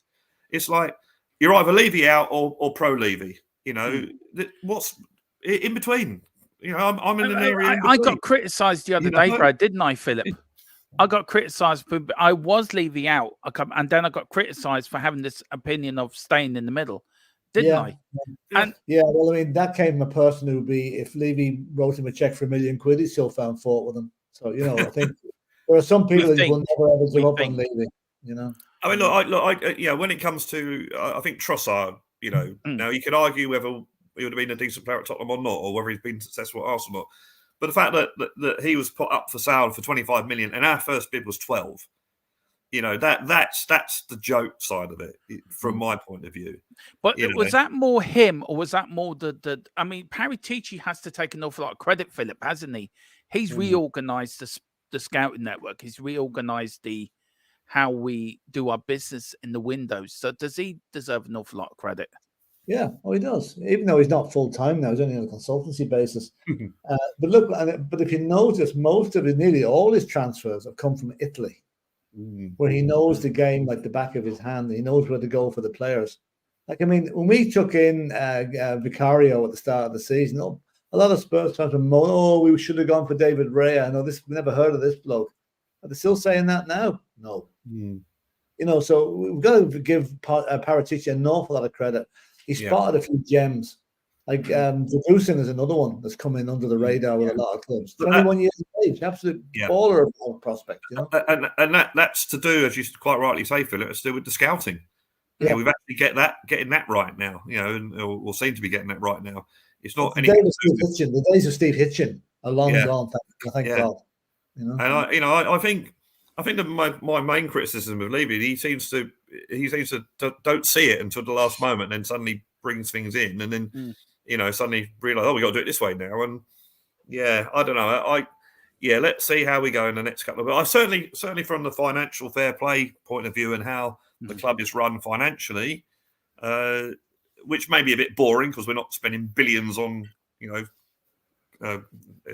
great players, but I think the way the club's run financially is pretty steady, and I don't think we'll be in any trouble financial fair play. At least I hope not. I can't see it. I think that they, I mean, he's actually sort of said he's brought that into consideration when they've run the club with with the wage bills. It comes down, is it like you're only supposed to spend 20% of your income on salaries, and that comes down or goes up or whatever it might be. He's brought that into fruit. The only thing I worried about that was that we could be really, really careful for the next 4 or 5 years, and then suddenly we've just totally lost the other lot that aren't taking care of it, are miles ahead of us. That's the only thing that I'm worried about. But we seem to be doing it okay at the moment. And credit where credit's due. But as I say, we're only one step away from, not paying an extra $5 million for a player that could change our season. That's the thing that worries me. Yeah, I think them days are long gone though. I really do. I really do feel like that. I think them days are long gone. We're after taking 150 grand a week off the wage bill this week as well, with Perisic going back to Croatia. I would love to know how much we spent between the summer and this window. I'm sure it's out there. Again, I think the scouts and Postecoglou are showing that it's not the money that you spend; it's the quality that you get in with that money. So yeah, it's I think it's proved that you don't have to spend millions and millions and millions or billions of pounds to get a decent team together. Right, a few scores. Don't get me wrong, it helps. Yeah, but a few scores here, Brad. Sorry, Brad. We've got a few scores. Birmingham are winning. Brad's just collapsed in shock. Philip's now looking for the vodka bottle. Give it to me quick, because Birmingham are winning. They're beating Stoke 2-0. Morton are beating Montrose 2-0. Kidderminster have gone 3-2 up, Philip, against Aldershot. Another cracking game. We're not missing. Wasn't there a game last week we were doing that? It was, what did it end up? 5-4 or something like that? Was it? Yeah, it was 5 each it ended up. 5 each, yeah. It was a cracking game. Well, that Kidderminster game in the non-league. I think they came from the non-league as well, Philip, that 5-4 game. Yeah. I'm trying to think who that was last week now. Yeah. It was, and Patrick Thistle are 3-0 up against Ross County. So Stuart Banging. No, not Banging. Branning, not Banging. So anyone with a dirty mind, just go back into your bed. And Michael Miller, of course, best friends with Brad down here. Michael, of course, Brad has big. He's owning BSC Glasgow. Of course, he does. He's been sent off for drinking too much vodka. No, for foul play. And do you want to say that one's come up there, Philip? Yeah, Joe, there's one slight error on this one, but I'll point it out. Is it time to bring Troy home to the lane? The boy is on fire. And it's actually Holland he's playing in, Jared, for Excelsior. No, I meant on the score, Philip. Can you see it, Brad? That fella's name. No, I can't. I don't have it on my screen. I have it on my phone here. Foul play. Oh no, hang on. No, it's the one above the foul play. Oh yeah, Nikolai Todorov. Yeah, no, that's it goes with our Russian theme for today's show. Sorry, Brad. Sorry, Philip. Anyway. Big Hans can work magic on him, as Troy was injured when Big Hans landed in the lane. Yeah, well, I mean, I think we had great hope for Troy Parrott there a couple of years ago, right?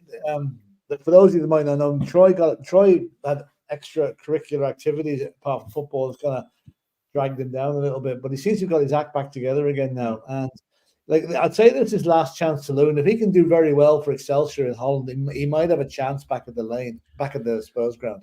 Look, for me, if not, I think he'd be moved on in the summer. Yeah, I think for me, Philip, I have to disagree with you. I think his time has come. It's gone. I think for me personally, I'll give him this season down to prove himself. He's got a lot of goals. Philip, it's interesting. You could give Troy Parrott all the time in the world, but he's had his chance, and I feel not under Ange Postecoglou. Philip, how many managers can you give? It's like saying Don Bele, give him a chance because Ange is in. No. I'm giving him every chance to him because the guy is a good talent. He just hasn't. He's been injured at times in his career that hasn't helped him.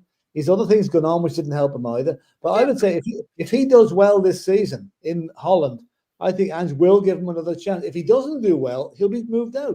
Did he go on loan the same? Did he go on loan the same time as Dane Scarlett went on loan? Yeah. It's interesting that obviously Ange puts a big thing on attitude and the actual player themselves. It's interesting that he sent Jed Spence out on loan. He sent Scarlett out on loan. Reguilon went out on loan. Troy Parrott went on loan. Reguilon's come back and has gone straight to Brentford. Yeah. And the same with Jed Spence. Come back from Leeds, gone straight to Genoa. So I'm just wondering whether And I hope for the guy's career, I hope he becomes a really good player. Of course I do, but maybe If he's Irish, I want him to do well. But But I think when he comes back to Tottenham, I think he might go out again. I get that impression anyway, but I could be totally wrong, obviously. I'm sorry, Philip. I agree with you most times when we speak about Irish players. You know that, and you and me are the biggest people for promoting our players in the league. You know that, Philip. But I disagree with you on Troy Parrott. For me, we'll see who's right. No, it's not a case who's right, Philip. It's a case of it is really. I'm saying one thing, you're saying the others. The point I'm making is, Philip. Do you know we had the discussion over Stephen Kenny, and I was proven right over Stephen Kenny. So Troy Parrott, for me, had his chance, Philip. Right. He's gone to right. Could it be the league that's suiting him? Does the English game don't suit him? Could the Dutch league be suiting him better? I don't know. Do you know the point?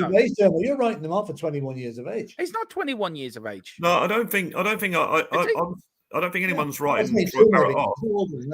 He could be becoming a really, really decent player. I just don't think he'll be at Tottenham. Let's wait and see what happens. Listen, I'm going to leave the decision on that up down to Postecoglou. He knows. Yeah, but no, that's why I'm saying that. That's why I'm saying that, Philip. It's interesting that the two players that had so-called problems, Jed Spence and Reguilon, have been shipped out straight away. So I just wonder if Troy Parrott has had these problems, whether that'll be the same thing with him as well. I think Troy Parrott would have come back if he hadn't been getting regular game time. That he's getting regular game time. There's no reason to bring him back. He's on a season-long loan, so no reason to bring him back. Reguilon is only ever going to be a half a season loan with United, and Scarlett Scarlett's been brought back, I think, because with that we need that type of player in the squad at the moment. Yeah. Now, look, Philip. Yeah, I didn't realize. I thought he was 22, but he's the day before my birthday on the 4th of February. Right, he's 6'1". Yeah. Now, at the moment, right, he's been at Tottenham since 2019. 2 appearances, no goals. He was at loan at Millwall, 11 appearances, no goals. He then went to Ipswich on loan, 18 appearances, 2 goals. He then went to MK Dons on loan, 41 appearances, 8 goals. He's had 32 appearances at Preston North End, 3 goals. He's got a better goal ratio in Holland than he has with any of the English clubs. Now, that's for Ireland, that's why they've kept him on the loan. He's not coming back on the loan when he's doing okay, Yeah, and then for Ireland, he's played for the under-17s, 4 goals and 11 appearances. For the under-19s, he had 4 goals in 3 appearances. For the under-21s, 4 goals in 5 appearances, and he scored 4 goals for the national side on only 21 appearances. I've just seen Simon Cohen's comment. What's that? John Parrott and the snooker players is better than Troy at football. Look, I really hope. I'm not going to win this argument, but we'll see at the end of the season who's right. Okay. Yeah, it's just that. Look, I feel, Philip, right. A lot of these younger players, I feel, there was something at Tottenham that was holding them back. That maybe be different under Ange with the players that are coming through now, Philip. But do you feel that these younger players were getting too much money? Just the likes of Troy Parrott, the likes of them players that they think, we don't have to try as hard because I'm getting, say, 15 grand a week or 20 grand or do you know what I mean? 10 grand a week. Do you feel that they should be putting lower money so that it keeps them hungry to improve themselves to strive to do better?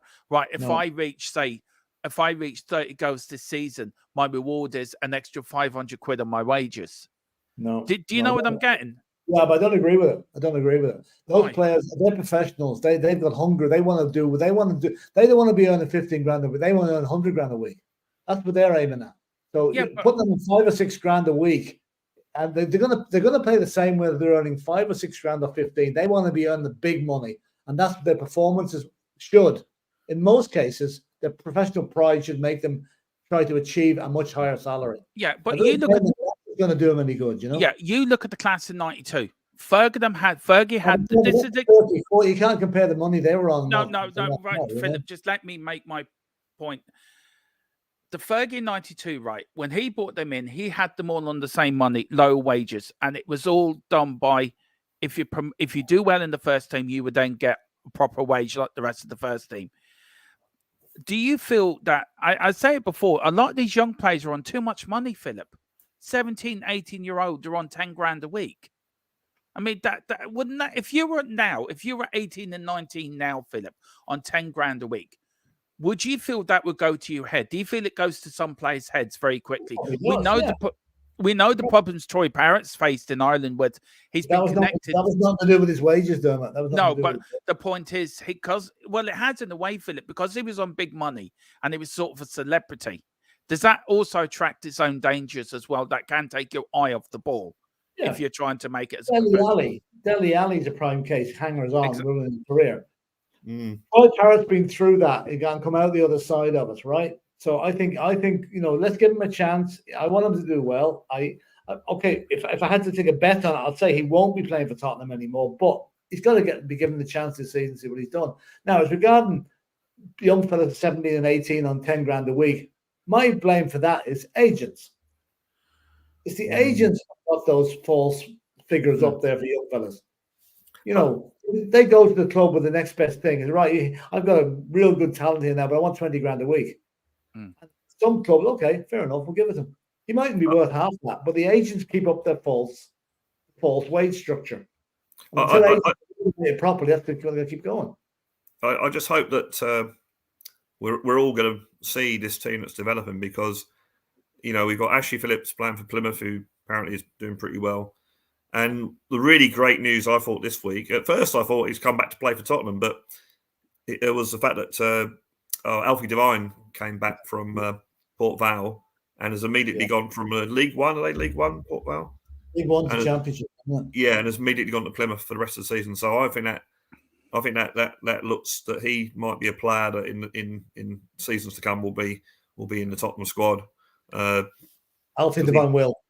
He will. I agree with you on that. For a great future ahead of that young man. I watched an interview with him as well. Watched an interview with him at Port Vale at the end of his loan. Saw that, yeah. Such a level-headed young lad. He really is. Yeah, exactly. And look, just Hartlepool have gone 1-0 up against Ebbsfleet. Coventry are 2-0 up against Sheffield Wednesday. Ayr United are 1-0 up against County Hearts in the Scottish Cup 4th round. And Motherwell are 2-1 up against Alloa in the Scottish Cup 4th round. Just very quickly, League One, Bristol Rovers 1, Blackpool 2. League Two, we've got AFC Wimbledon, Crawley was postponed. So was Bradford and Doncaster have been postponed. Notts County, Stockport, Swindon, Tranmere also postponed. Loads of games postponed in the National League as well, guys. 1, 2, 3, 4, 5, 6, 7, 8 games postponed because of weather. Sports Talk Show got an assist on Plymouth debut. Hey, Sean, how you doing? Did Alfie Devine? He did. He did. And big up to Shawnee as well. Big up, Shawnee. Hope you're doing well, sir. Look, Philip. Look, me love getting into an odd debate now and again. And we do. Me and Philip, when we get into a debate, I have my corner. And me and Philip has his corner, don't we? And we do debate it like they would do in the Doyle. I mean, Philip's a bit like, I don't know. Philip's a bit like the Taoiseach. Right, like Prime Minister, right? He's got that sort of authority about him. He demands respect of his fellow peers, right? And he does get it. That's why he's the Godfather, and he's like the Taoiseach. I'm a bit like Sinn Féin. I'm the rebel, sort of coming here, sort of like a little startup. Is that what you call it, Philip? A little startup? No, a little upstart. Yeah, that's it. Upstart. That's it. Bit like Jimmy Tarmac. It's just that. It will be upstart. Yeah. It's a bit like me saying the other day, and I remember Jimmy Tarmac. I'm playing at Wembley. It's probably Tarmac in the pitch. Anyway, so don't ever think me and Philip. It's all good natured when we debate, isn't it, Philip Bradley? Oh yeah. We just kill each other off screen afterwards, Yeah. Philip actually sends me to the dungeon, and Brad comes down with the odd dinner for me now and again. Here at THFC Till I Die Towers. Yeah. Brad is actually on the top floor. Brad's a bit like what's his name? Who was the fella in the 70s, guys? In Las Vegas, was never seen, but what was his name? Las Vegas. He was in the James Bond film Diamonds Are Forever. Harry Hughes. He owned the casino. Harry Hughes. Yeah. Brad's Harry Hughes. You only see Brad once a week. maybe also on Dave's fan show. I'm looking forward to meeting up here on the 10th of February, by the way, Brad. Yeah, no, we definitely We'll have a pint that sort day. something out for that. Definitely. Hopefully, still be yeah. bloody cold, but as Philip is holding the fort for me here, covering the game, Mr. Brady. Yeah. It's actually quite interesting. Sky Sports seems to have a majority of women reporting on the games. Yeah, yeah, which is nice to see. No offense, though. It's nice to see. Some of them are pretty gross, though. God almighty. Ed said, I'm the guy who believes if voting made any difference, we wouldn't be allowed to do it. That's so true. Well, yeah. Good afternoon, Mick. Hope you and your missus are doing okay and everything is fine. So, so I hope you're doing all right. He says, Dermot, Philip, Brad just got home from work. Oh, bless you, man. Where do you want to go next, guys? Rotherham were 1-0 up against Middlesbrough, which is a bit of a shock. Crew were 2-1 up against Borough. Inverness City Thistle, which is their full name, have gone 2-0 up against Brad Scarlet Casino Glasgow, as Brad's now just taken over that team. Some new photographs of me as well. Have you? If anyone's really interested. Yeah, go on, put them up there, Brad. God, look at him. Look at that fella. That's with my... what a fine hair you got, Brad. Yeah, that's my... my girlfriend did that for me at the time. She decided that she wanted me more blonde. So, yeah. What worries me, Brad, right? There's always alcohol in all the jam pictures. shot on men as well, yeah. Yeah. God, what a good-looking man he was back in the day, Philip. Honest to God, yeah. And you don't look 64, I swear to God. Oh, I'm 63, that's why. When you're 65, I will send you the Sergeant Pep when I'm... Oh, is it 64? When 64, I'm 64. Yeah, that's it. Birthday, when your birthday is, Brad, I will send you that just as a little joke. My sister's 70, actually, yeah. When she turned 70, I said, "Oh, yeah, have a happy 70th. The 70s were a good period, sort of thing." So, I think we're lucky. I'm lucky that I've grown up, especially music wise. You know, I've seen every single style you can imagine since the 60s through to. Well, I lost track in about 2000. I think it's this century's not been good for me. Now, I was going to ask, where were you the day Elvis died? I was actually in my house. I was in Australia. I would have been I would have just turned 17, and I might have been playing Subbuteo or something, which seems a little bit immature of me with a 17-year-old. And I had the radio on, and the radio's a thing that we listen to, young kids. That plays music and things. I had the radio on in the background, and it was about lunchtime, and they announced that Elvis Presley had died. So, where were you, Philip? Where were you today? Elvis Presley died the same day as Bing Crosby died. That's one for the older ones. The two of them died the same day. Yeah. I don't know. I remember just being. I think I was home at my parents' house, just watching the news, and it came up on 9:00 news. It came out Elvis Presley just died. And it was a bit of a culture, a bit of a mega shock because Elvis was the king, you know.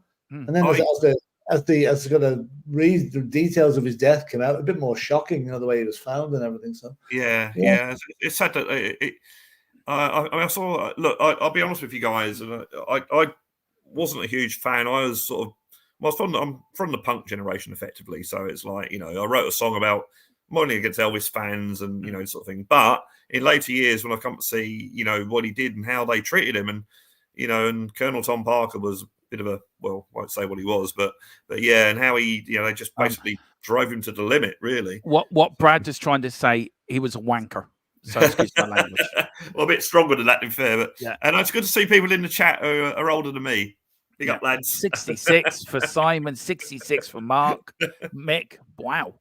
A bit before my time. Look, I was 6 months old when he died. I was on my mum's knee crying. So I was only a baby, but apparently. But you look at him dying, right? And you look at Michael Jackson, and you look at Prince. You look at who was the fella that went out with Paulie Yates? What was his name? Yeah, Mick Hutchins from Mick Hutchinson. Hutchinson. The Australian. Loose and orange. What could possibly go wrong? Yeah. George Michael as well, another one. Yeah. Freddie Mercury. Freddie Mercury. I mean, I was all the younger devastated kids are putting their ages in now. Yeah. I was devastated when Freddie Mercury died. Absolutely devastated. I was a massive Queen fan. I think I was more upset actually when David Bowie passed. That upset me the most but I was a massive Bowie fan. Well, David Bowie passed away in the same year my father did. So, at the same year that Donald Trump got elected and we had Brexit. So, I think that happened after my dad and David Bowie passed away. So, make of that what you will. We've got Simon. I was all shook up when Elvis died. Yeah. How big of an influence do you think he was on music? Do you think, guys? He's a very good musician. I've seen it. If you watch the, I haven't seen all of it. If you watch the '69 Elvis special, Comet special, and he plays his guitar, he was a very good guitarist. He's a very underrated guitarist. I think he was. And I have to say this. I had this conversation last night because a couple of the people in the karaoke booth were doing Elvis songs. Actually, I did one as well. We did I Can Dream. Yeah. I've been to Graceland. We went to Graceland back in 1993, I think, as part of a tour we was on. And very interesting place to go. Although I have to say it was quite funny that they literally had a guide for every part of it. So you literally get to, this is Elvis's front door, and then you go in and be someone else in there. This is Elvis's lounge. It's hilarious in that respect. But very Philip, interesting. I know you have to pop off. Yeah, fortunately, no. I've got one daughter's car is in being serviced, and I have to go and collect it or bring it over to collect it. So by 5 o'clock, so I better head off. Sorry, I didn't realize I had to do this. It was something that's jumped on me. So no, what happened was Mrs. Brady gave him a note saying if you don't come up within 5 minutes, you're in the dungeon. Well, that's true, but I didn't like to say. Yeah, we've got a load of things in the chat about people that have died. Actually, now it's Stuart Amundsen, big country. Levy, listen, I enjoyed that. I enjoyed that program. Very good. Good chat. Yeah. Listen. When are we on again, Philip? Are we on tomorrow for the watch along? I don't know if I'm around. I'll know later on. I'll let you know. Okay, I'll know later on. Well, listen, we have to have a meeting later anyway about next week and what we're doing and what we're not doing, and that. So I'll give you a shout later on. Okay, I'll give you a shout later on. Okay, then speak to you later. Yeah, good chat to you again. Take care, mate. See you, bye. As Mr. Brady now disappears off to find the pot of gold that was left for him by something. Now, Dragon D Nuts, my young lad, is a massive Lemmy fan for Motorhead. Absolutely. Yeah, sorry, I don't. I must admit, I'm not a Motorhead fan. Motorhead fan. I like songs like Ace of Spades and that sort of stuff. But sort of very interesting documentary with him. He's into military memorabilia, or was into military. He was. He apparently he was into Nazi stuff as well. He had all different types of. Yeah, I think he said it purely from a. And I'm not judging him either way. No, purely from how they looked, smart. That was it. Yeah. Loved his Jack Daniels as well, apparently. Oh, Simon Cohen! If you met my late father, you get on. He is a massive Burt Baccarat fan. Yeah. So the older people I'm jealous of yous who have seen Spurs win stuff in Europe. Yeah. Well, although this for hang on. People out there, you've watched 3 European wins, if I'm right. I've never. Okay, let me go through this. 1972, I'm living in England, UEFA Cup. Yeah, we were going to watch the AC Milan semi-final where Steve Perryman famously scored 2 goals. Couldn't get in; it was sold out. Couldn't go. And same with the final. But in those days, no live football on TV. I had to watch the highlights. We're trying to ignore the score. Watch the highlights on Sports Night with Coleman or whatever it was. Saw Spurs win 2-1 at Wolves, and then the same thing with the home leg. Had to wait until the evening to watch the highlights. And then 1984, when we got to the UEFA, by that time I'm living in Australia again. No internet, nothing like that on. And I was around my girlfriend's house. I was in the spare room, and I just woke up, put the radio on, and they said Spurs won the UEFA Cup.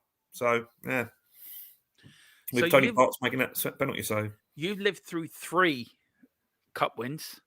No. Yeah. Oh no. I mean, I was alive during the Cup Winners' Cup win, but I wasn't, old enough to appreciate football. So you're around when we won the UEFA Cup in '72. You were there when we reached the final in '74 when that's first arrived in Australia then. So again, had no real access to info. I think my mate in English sent me all the paper clippings and that sort of thing, and that was the first final we ever lost. We've got look, it will happen again. It really will. Let me turn that off. We've got Gerard O'Connor, Stuart Adamson, Big Country. We've got Dragody Knots, Beethoven. That was a rough day. Yeah, but when Beethoven died, that was a really rough day. That's why those retro tours are very risky. You never know what some of these bands start losing. Maybe that's so true. We've got Early Doors Football TV. Good afternoon, Dermot and Philip. Hope you do both well. I am grand. I hope you're grand as well. Hang on. Let's see now. What's Philip sending me? If I bring these up, Philip, I'll bring you up a comment here. Just that one for a minute. Yeah. I believe that as well. Yeah, he massive Scotch whiskey, wasn't he? I think a fan of. Yeah, that's it. Jack and Coke. Yeah, Jack and Coke. Yeah. No, he's certainly a presence. But I didn't really know a lot about him apart from Lemmy and Motorhead. And when I saw that documentary, which was obviously filmed before his death, Gerard O'Connor. Yeah, Black. He was killed in Cork, the capital of. No. Hang on a minute here. Hang on one doty here. Don't start with this Republican Cork's its own country stuff. Right? Dublin is the capital of Ireland. Just because we've got me and Philip have merged counties, we're now called Wexstrom, doesn't mean that Cork has to come back and fight. We're the biggest county in Ireland. Wexford and Leitrim, we're Wexstrom, right? We're taking over Kildare. So, Dave, if you're watching, me and Philip are the #1 Spurs fans in Ireland because we've got a bigger county than you. All right. Just because you can go with Dublin now doesn't mean we're going to have to. There's a fight between me and between Ireland. We're trying to get the biggest county. Me and Philip at the moment have the biggest county. But apparently, anyway, Cork think they're their own republic anyway. Cork want to have their own country and prime minister and president. Is Murphy's from Cork? Murphy's from most of Ireland. To be fair, no. I'm talking about the beer because is it Guinness from Dublin and Murphy's from Cork? Dublin. I think Murphy's are from Cork. I need to double check that. Yeah, I do actually like Murphy's. I have to say. Yeah. He was killed in the Cork. I'm going to skip the capital of Ireland. Sorry, Gerard. I am joking, by the way. That's a lovely song. Wonderful Life. Died in a car accident. Yeah, that's so true. What else have we got here now? We have tequila is in. Oh, tequila. Where is tequila? Lemmy was great with great mates with fellow Thin Lizzy. Yeah, he was. Gerard, I mean, look, that's one of the greatest songs. One of the greatest songs ever. The boys are back in town for painting a picture, for telling a story. Yeah, it's just a classic song. Neil says I used to see him when I go to shows. The best encounter we had was with David Lee Roth. Passed out in his mind, tried parking his bike. Pissed out of his mind, tried parking his bike, which kept falling down. He came up to us and started chatting to us about our scooters and the mods, which he was very knowledgeable about. Wow. Big up Tequila, big up Brad and Dermo House Tricks. Oh, we're grand, all right, Tequila. How are you? The guy who Spurs are linked with, who scored for Norwich again. Yeah. John Rowe, 71 minutes for Norwich. They've gone 2-1 against West Brom, Brad. Forest Green have equalised against Gillingham. Callum Jones and Ayr United are 2-0 up in County Hearts. Outcome Rose and Inverness City Thistle are 3-0 up against Broomhill. Now, I thought they were playing Glasgow, but Stanley's changed to Broomhill. Adam Brooks has got their third goal. So, look, it's been quite interesting. Has it felt with no Premier League football today, Brad? Has it felt weird? Well, you can tell by the fact that I'm talking about music most of the time and the Berlin Wall and Russia that it's sort of I haven't got a lot of interest in the lower leagues. Oh well. But anyway, there's Paul Merson again talking about how he's going to help Ivan Toney into betting on today's game. Who's making his comeback today as captain for Brentford? Brad, sorry. Is he captain? He's captain. What do you think is going to happen with Ivan Toney? Do you think he'll be at Brentford by the end of the window? Yeah, I think he'll go in the summer. Where do you think he'll go? Probably Arsenal. They need a striker. Don't give them. He's going on about wanting to go for a team in red. Yeah. So sort of, sounds it sort of makes sense to me. Not that I like it, but I think it'll be at Arsenal. Yeah, Wrexham are still 1-0 down to Newport. Wow. Ooh. Now, Kidderminster 4, Aldershot 2, Gold Onamoto has scored after 7. It sounds like a Nintendo employer or a moto. 78 minutes. That's great, isn't it? Gold Onamoto. Yeah, brilliant. Nothing wrong. We were doing a watch along here, Brad, and it was so boring. Me, Tequila, which I will send you a Facebook, an Xbox request today, Tequila. Sorry. Tequila, Carl, a few of us were talking about computer games and PCs and Xboxes and PS5s and that. And something I think you should get into, Brad. You should go and buy yourself a console and sit there, right, and just... Listen. I worked for Sega for 10 years. If I haven't got computer games then, I'm never going to get into them now. I was very late getting into... I used to play them as a kid, but I didn't get back into gaming until I was in my 30s. Yeah, I guess it's... I won't say finding the time, because I do have a bit of spare time, but I just can't be asked a lot of the time. There are other things I need to do. I'm very much... I do try and absorb knowledge for all various things. So I tend to... would rather watch a documentary on something historical than sort of play an Xbox for an hour. That's just how I am, I guess. So, right, Sega. Question for you: what games did you work on that we've probably played that Brad had his input on? What games? Look, I have to say, sorry to disappoint anyone, but I was actually working in the finance department as the accounts payable supervisor, But I did actually sit with the sales team and got involved in, well, not involved, was very much interested in how they market stuff and that.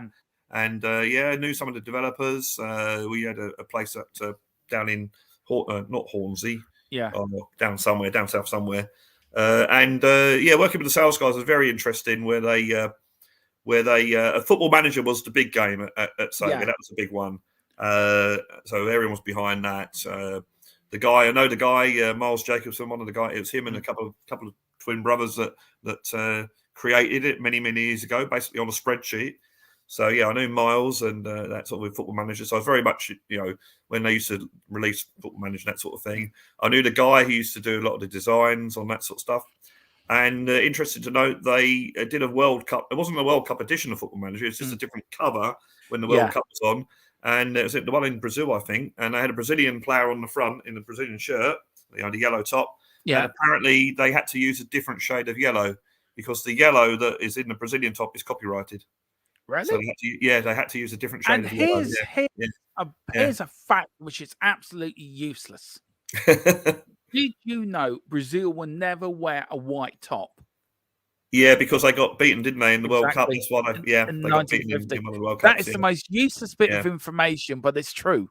Yeah. They actually wasn't it? They put it out to the country to pick their national team shirt. And you got I'm going to say Sega was mainly when I was there was mainly into strategy games and that sort of. They weren't really into the shoot 'em up sort of games. It was mainly the strategy games. The two lads that did GoldenEye, the original GoldenEye and the N64, they actually did that in their dining room. They actually designed that game. It's quite on. I mean, I watch a lot of videos on YouTube about games going through the whole history.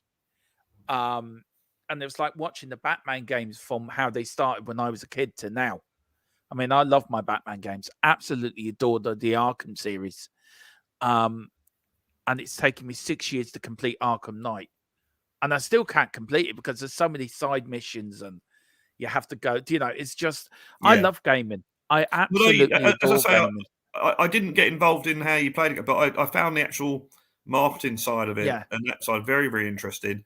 For instance, like when you have when you see a poster of the game in a games shop, you pay more money to have it at the front than at the back. And what the sales team used to go, they used to actually go on the day out and they literally go around all the stores and that, even the London Underground where they got posters to make sure that the poster was in the proper places. But the sales director, he liked a beer. So it would be like 2 o'clock, guys, right, pub sort of thing. They'd be off down the pub sort of thing. So it was very, it's a great culture there. Absolutely brilliant culture. Did you have a big did you have a big thing of statue of Sonic the Hedgehog when you walked in? I met Sonic. Yeah. Did met you? Sonic many times. Yeah. What's yeah. Sonic like? He's all right. He's okay. He's doing well for his age, Sonic. He's looking good for being 100. Yeah, he scared one of the kids once.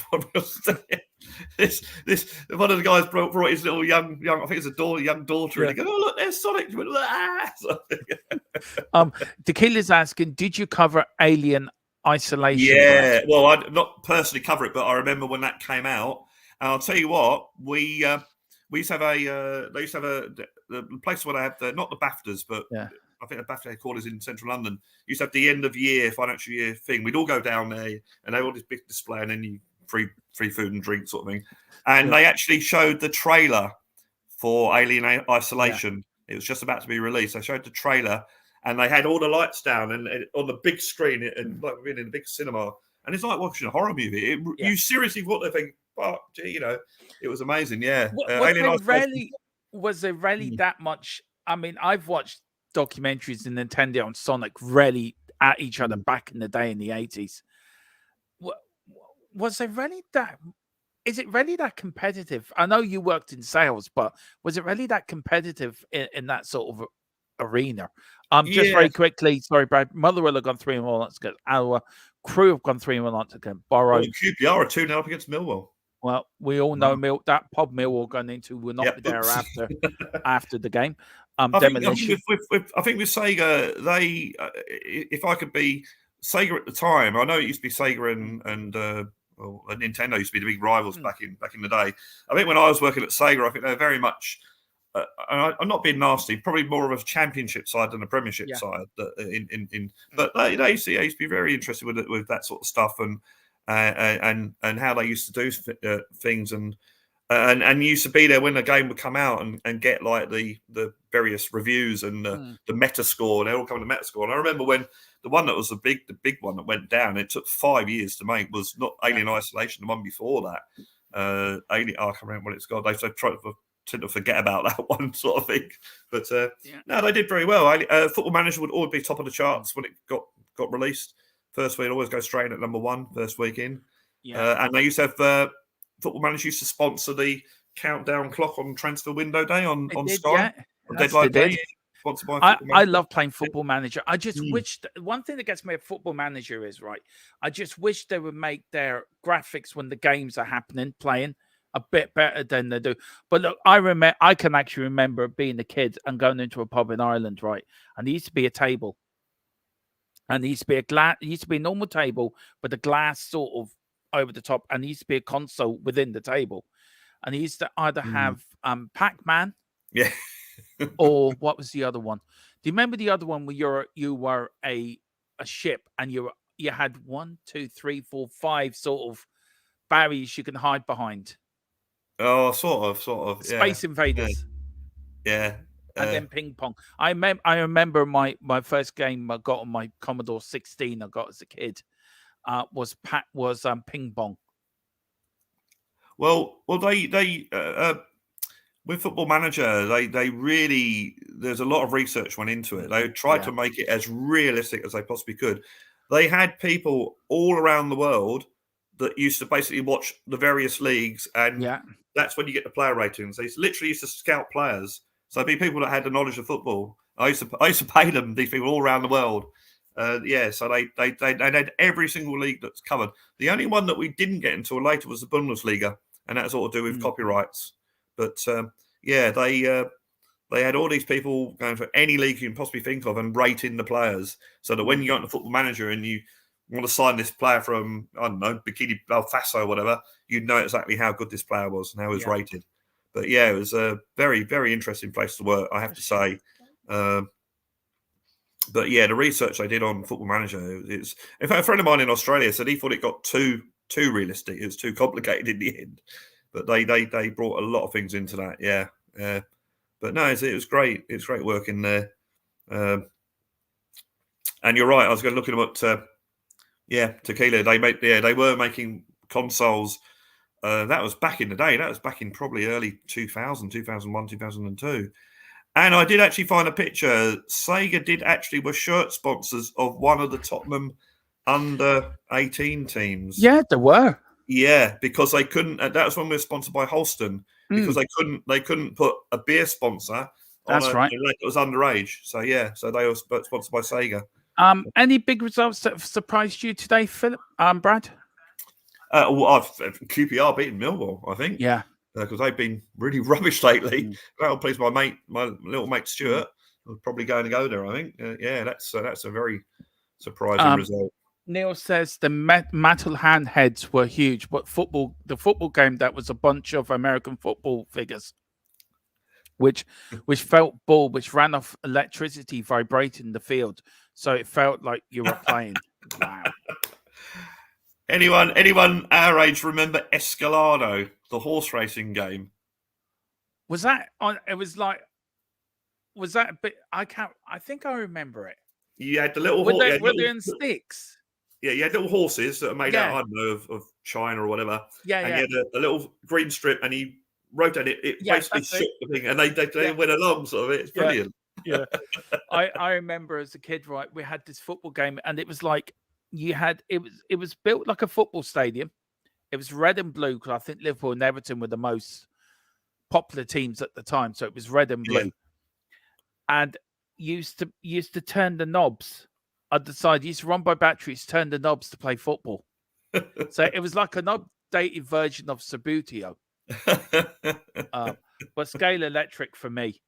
For me as a kid. Escalado, and I used to have Totopoli, which is a horse racing version of Monopoly. So and you had two sides to you had like the board. You had one side where you train the horses and got points and that. Then you had the other side where you actually put bets on them and run the race. And I always remember literally for like a young kid like myself, about 2 goes before you got to win the race. I think burst blood vessel, horse out of race, which to me is like an 8-year-old or a 9-year-old would say like, oh, burst blood vessel. We've got a few full times coming in.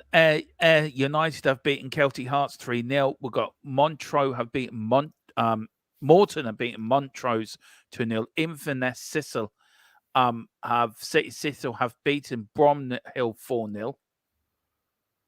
Was Inverness playing Glasgow? I wonder who won that game. Motherwell have beaten Alloa 3-1, so Motherwell are into the 5th round of the Scottish Cup. They always seem to be around ahead of us in Scotland, don't they? Yeah. I haven't seen. I might have to check my phone. I haven't seen the Oldham result. No. Neil says I was a tester for Sizzler electric racing cars. Wow. Ed, I've always had a soft spot for QPR. If I wasn't a Spurs fan, I would have been a QPR fan. And Neil Shafton says cars were like Hot Wheels, which had little engines. Oh, Hot Wheels. Yeah. Well, I remember Hot Wheels. I'll tell you, there used to be another version of that by a company called Lesney, who used to make the cars. And somehow my parents knew the guy that worked there, and he literally gave me a complete Hot Wheels set. All the track, the cars and everything. Yeah, he goes, oh, look, you have this sort of thing. Like, wow. Can't wait to get home and play that. Oh, yeah. He's parted. Peterhead have just equalised, Brad, in the 94th minute against E5. Hibernian have won 1-0 against 4-5. Cambridge United 0. Exeter 0. Cambridge United 0. Airdrie have beaten St Johnstone 1-0. East 5 and Peterhead are now, that's 2-2. That's a full-time score. Nat Winterburn has been sent off in injury time for foul play for Stenhouse Muir. It's a great name, isn't it? I love that name. Yeah, it is. Karma has scored for Portsmouth on the 25th minute, so that game should be near enough its conclusion. Now that, a Plymouth win. 3-1, yeah. And I hope my mate's not up in Australia waiting for the old Eastleigh versus Oldham result, because apparently the game was postponed. So, Bonnie Rig Rose has beaten Furcock. Wow, 2-1. Yeah, get on the Bonnie Rig. Yeah, that of course one of our teams we follow, of course, on this channel. It's Brad's second favourite team, by the way. Leighton Orient have beaten Bolton 1-0. That's Leighton. Lincoln 0-0 against Derby. Peterborough 2, Shrewsbury 1. There's a lot of games finishing, Brad. So tell you what, Brad, we're ended off there because I've got to do a few things. So I'll tell you what, do you want to plug your channel, sir? I'll put you on the big screen. Just quickly, Alfie Devine played until the 77th minute and got an assist. There you go. Well, there you go, Brad. Yep. Yes. Hang on, Brad. Hang on, Brad. Hang on, Brad. Let me get this right now. Hang on. There we go. Yes. If you like a bit of music, if you like to see a guy struggling to write and play music, then Blue Sofa Songs is your channel to have a look. There's approximately 45 songs on there, and it all goes back from me just playing with my guitar plugged in and a camera phone to actually using DAW software and all that sort of stuff to actually record various tracks. And I've got now bass and keyboards and drum loops, that sort of thing, and the occasional nutty video I put in there. But everything's all written and played by myself. The lyrics are mine. There's a lot of lyrics on mainly serious subjects, but some on fun subjects. A bit of politics in there, which you may or may not agree, but that's fair enough. And Blue Sofa Songs. Please go over there, click like, subscribe, view, anything you can possibly do, and share as well. Leave a comment, all that sort of wonderful stuff. And thanks to Tequila 316 for actually putting the site in earlier as well. So I really appreciate that. At the moment, there's no new songs. I'm working on a song at the moment. Probably I'm sort of taking a little bit of time off because doing one song every month was quite involved. So I'm going to do one at the end of February. But I'm actually writing it now as we speak. So hopefully, as every song I write every song to be the best song I've written. It doesn't normally work out that way, but that's how I approach writing a song. So we'll see what happens. And you can probably tell my influences. We all know. Yeah, we all know Brad's big influence is. I'm sure some people in the chat know my influences as well. We're probably same era. Yeah, I mean, Brad is a massive influence of Bob the Builder. Who else can we know? The Chicken Song, and the what other song now? And the Wombles. They were his bigger influence. I mean, Brad at the moment his new song is going to be called Dermot is a Womble, PHILLIP is a Womble, I'm a Womble, but Daniel Levy is a Tromble. So there you go. That is his new song. So look, please everyone get over to Brad. It's a great channel. He does great music. Yeah. Brad, also, when you do a song, send it to me, and what I'll do is I'll download it onto our channel and I'll put it up on our channel. Yeah, as well, nice one. Yeah, nice one. As a little way of getting you out there. So please, everyone go over to Brad's. Thank you for everyone. I'm sorry I was late today. I was running late. So thank you to PHILLIP for doing that. Now, we may be on tomorrow. Just a bit of breaking news on Trippier. Newcastle have no interest in selling Kieran Trippier to Bayern Munich after Bundesliga club make approach for England fullback. So at the moment, Newcastle have no interest in selling Kieran. That's what I've been told in the last few seconds. Again, it's a great. I love this show. It goes any which way, by the way, it wants to go. We can go from politics to Sega to. Well, I think it's the football's just in the background, effectively. Yeah, and it's one of these shows where you just sit back, kick off your shoes, make yourself a nice hot cup of tea, and you just chill out. And it works better when Tottenham aren't playing as well. It does. But don't worry, we are on Friday. Brad, you going to the game Friday? Yes, I am. Yeah. I've got Friday off, so I can get there nice and early and get a few beers in. Yes, it's my Friday. That's my Friday night, effectively.